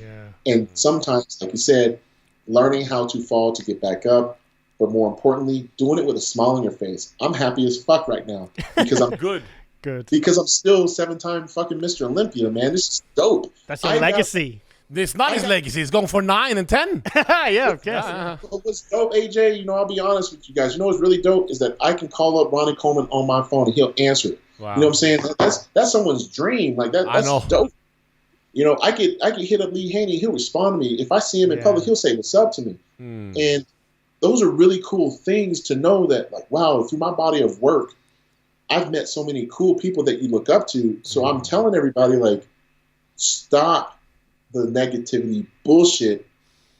Call yourself out on your bullshit and be like, look, man, okay, I can joke around here and there, but honestly, Giles, I just want to know, how did you get involved in this, and this? I was fucking with you earlier, but I just want to know this. That's how we're going to improve. I want all the fans to know that, I do appreciate them, especially now, because I don't have this, I have to do a show mentality. That will either make me do one or never do one again. But here's something that I will leave you with. Yeah. How about an Arnold Classic? I was thinking that. Yeah. I would love to see that. That'd be In cool. Ohio. What year? 2020 then? In Ohio. What about that? 2020? If people were like, just do them all and just say a farewell tour, just say, fuck it, do them all and leave. But what about the Mr. Olympia? Drop the mic. What about them? Remember when he dropped the mic on Kai Green? Yeah, I was there. What about them all? I'm saying all. Because Go out with a bang. that's something that fans can think about. But what I want to do, because we're on here, and I know we take some time, but I think it's important. I want the fans out of the United States, the people overseas, you guys, to know that I would love to still come to your countries. I would still love to do seminars in your countries. I have no problem doing it. Of course, I may charge a little bit more than the other guy, but it's what I'm going to give you that is going to be a memorable experience. And I can promise you this, it would take maybe 10 years to get another 7-time champion. We already kind of know that. Yeah. So let's take advantage of what is in front of you. Like, I can do these cool things and have a lot of fun. I would love, to still maybe not do a bunch of guest posings and stuff, because honestly, just the way it works, it doesn't be as long if you're not contest ready, like, people don't understand like what off season is anymore. If you know what I'm saying. But I would say, like, the training demos. I would love to take, like, the Fit app to Norway, to the UK, to other places. So then I could go into your gym, AJ, I can go to your gym and say, okay, I'm going to do these training demos in your gym, filming it. And then now when someone goes on my app, they can say, well, I train at Norway gym. I want to know what Phil Heath does in my gym. We got to start to work. We got to start So talking, Yeah, so I think it's a lot of cool things that we can do. Yeah. But I just said I'll let you guys go, but I just want to say thanks for the opportunity. I hope you guys have a great holiday. And yeah, man, 2019, we'll see you guys soon, right? Phil Jared Heath, 7-time Mr. Olympia. It's been an absolute pleasure. Sorry? This is debut. This is episode 1 of our MD Global Muscle podcast. Best interview ever from Phil Heath. All the interviews I've ever heard, this is the best one. Most content, most proper talk. I'm very happy. Phil, thank you so much. And travel back safe, dude, and get your shit. We'll see what happens in Romania, bro. There's going to be carnage. I'm going to gypsy heaven. Phil, okay, thank you, guys. man. This has been a dream of ours. Phil, thank you so much. Thank you so much. All right, much love. Thank you. Bye-bye. Bye-bye. So, wow. What did you think of that? Bro. You almost started crying, bro. No, at the end there was a couple of things. There was a directly. couple of things that resonated with me. It hit me actually. It hit me a bit emotionally. Yeah. I saw it, but that's good. Yeah, no, it it was speaks to you. It's you got because it's your first soul, Giles, and not only that. Come to Mike. the first show, Giles, Yeah. and he's opening up. You're opening up. What's going on? Muscle MD, development, for MD. high-tech pharmaceuticals. They're getting a gem here, man. Yeah. We want the We guys. have a gem with you and Chris, you know. Chris is a great. He's too short. You don't see him over this computer screen over there. But he's there. How tall is he? 3'2". That's pretty short, isn't it? I know this is Giles. I'm really happy for you, man. You worked hard for this. Thank you, This AJ. this is the beginning. This is not the end. This is not Michael Jackson. This is it. This is the beginning. This morning, AJ, I was having bad dreams all night. I was waking through the night. I was thinking of all the different things that could go wrong. And here we are. It's all. Wow. You did press record, didn't you? If not, the prison shower rapes is pretty popular in the. I'm just trolling. I'm not into that. But no, congratulations, Giles. It was great. And Phil Heath. You see, when you talk to him, he's a respectful man. He's great. Yeah, so every time I've met Phil, I found that what you give, you get back in return. Correct. Every time I've interacted with him on, social media, private messages, if you're cool with him, he's cool with you. And to be honest, I find that mostly because I've been interacting with the pros since I was like 18 years old. I started working for the magazines when I was 19 years old, photographing, interviewing. And my people would be at the shows would be lining up and stood from 20 foot away. Watching these guys, I'd be going up and introducing myself as a young kid. I spent the day with Kevin Levrone, got me interested in doing media work in the bodybuilding industry. It's like you've got to get to know these people. I'm going to get 6 shout outs and then you end the show. Okay. I want to thank Steve Blackman, a.k.a. Zac Efron of the bodybuilding world. Zac Efron. He looks like Zac Efron in Baywatch. Remember when he looked real good? Yeah. Ron Harris. Yeah, my buddy. My 3 Hall of Fame is King Kamali. Okay, Kamali, okay. Tony Freeman. Tony Freeman, X-Man. Phil Heath. And Lionel Beke. Lionel Beke. Please rise, brother. Please rise. And Dobry Delev. Dobry Delev competing in Romania. Thank you for being on the show, Giles. Thank you for being on the show, AJ. Thank you You're for making it over. And it's been a real adventure today. It's been exciting today. And we will be back tomorrow for this will be episode 3 and 4. So big thank you there to AJ. It's been a blast. So with Giles Thomas, I'm Giles Thomas with AJ, the legend. High Tech Pharmaceuticals. Big thank you to High Tech Pharmaceuticals. Noble Forums. Noble Forums on musculardevelopment.com. What was that awful rock band you said? 5 Finger Death Punch. We out. And on that note, we are going to drop the mic. So we will see you for episode 3 of MD Global Muscle Radio /podcast. See you later. Thank you very much for listening and watching. MD Global Muscle Radio was brought to you by High Tech Pharmaceuticals, produced by Chris Clark and Pump Media, directed by Giles Thomas. This has been a production of Advanced Research Media.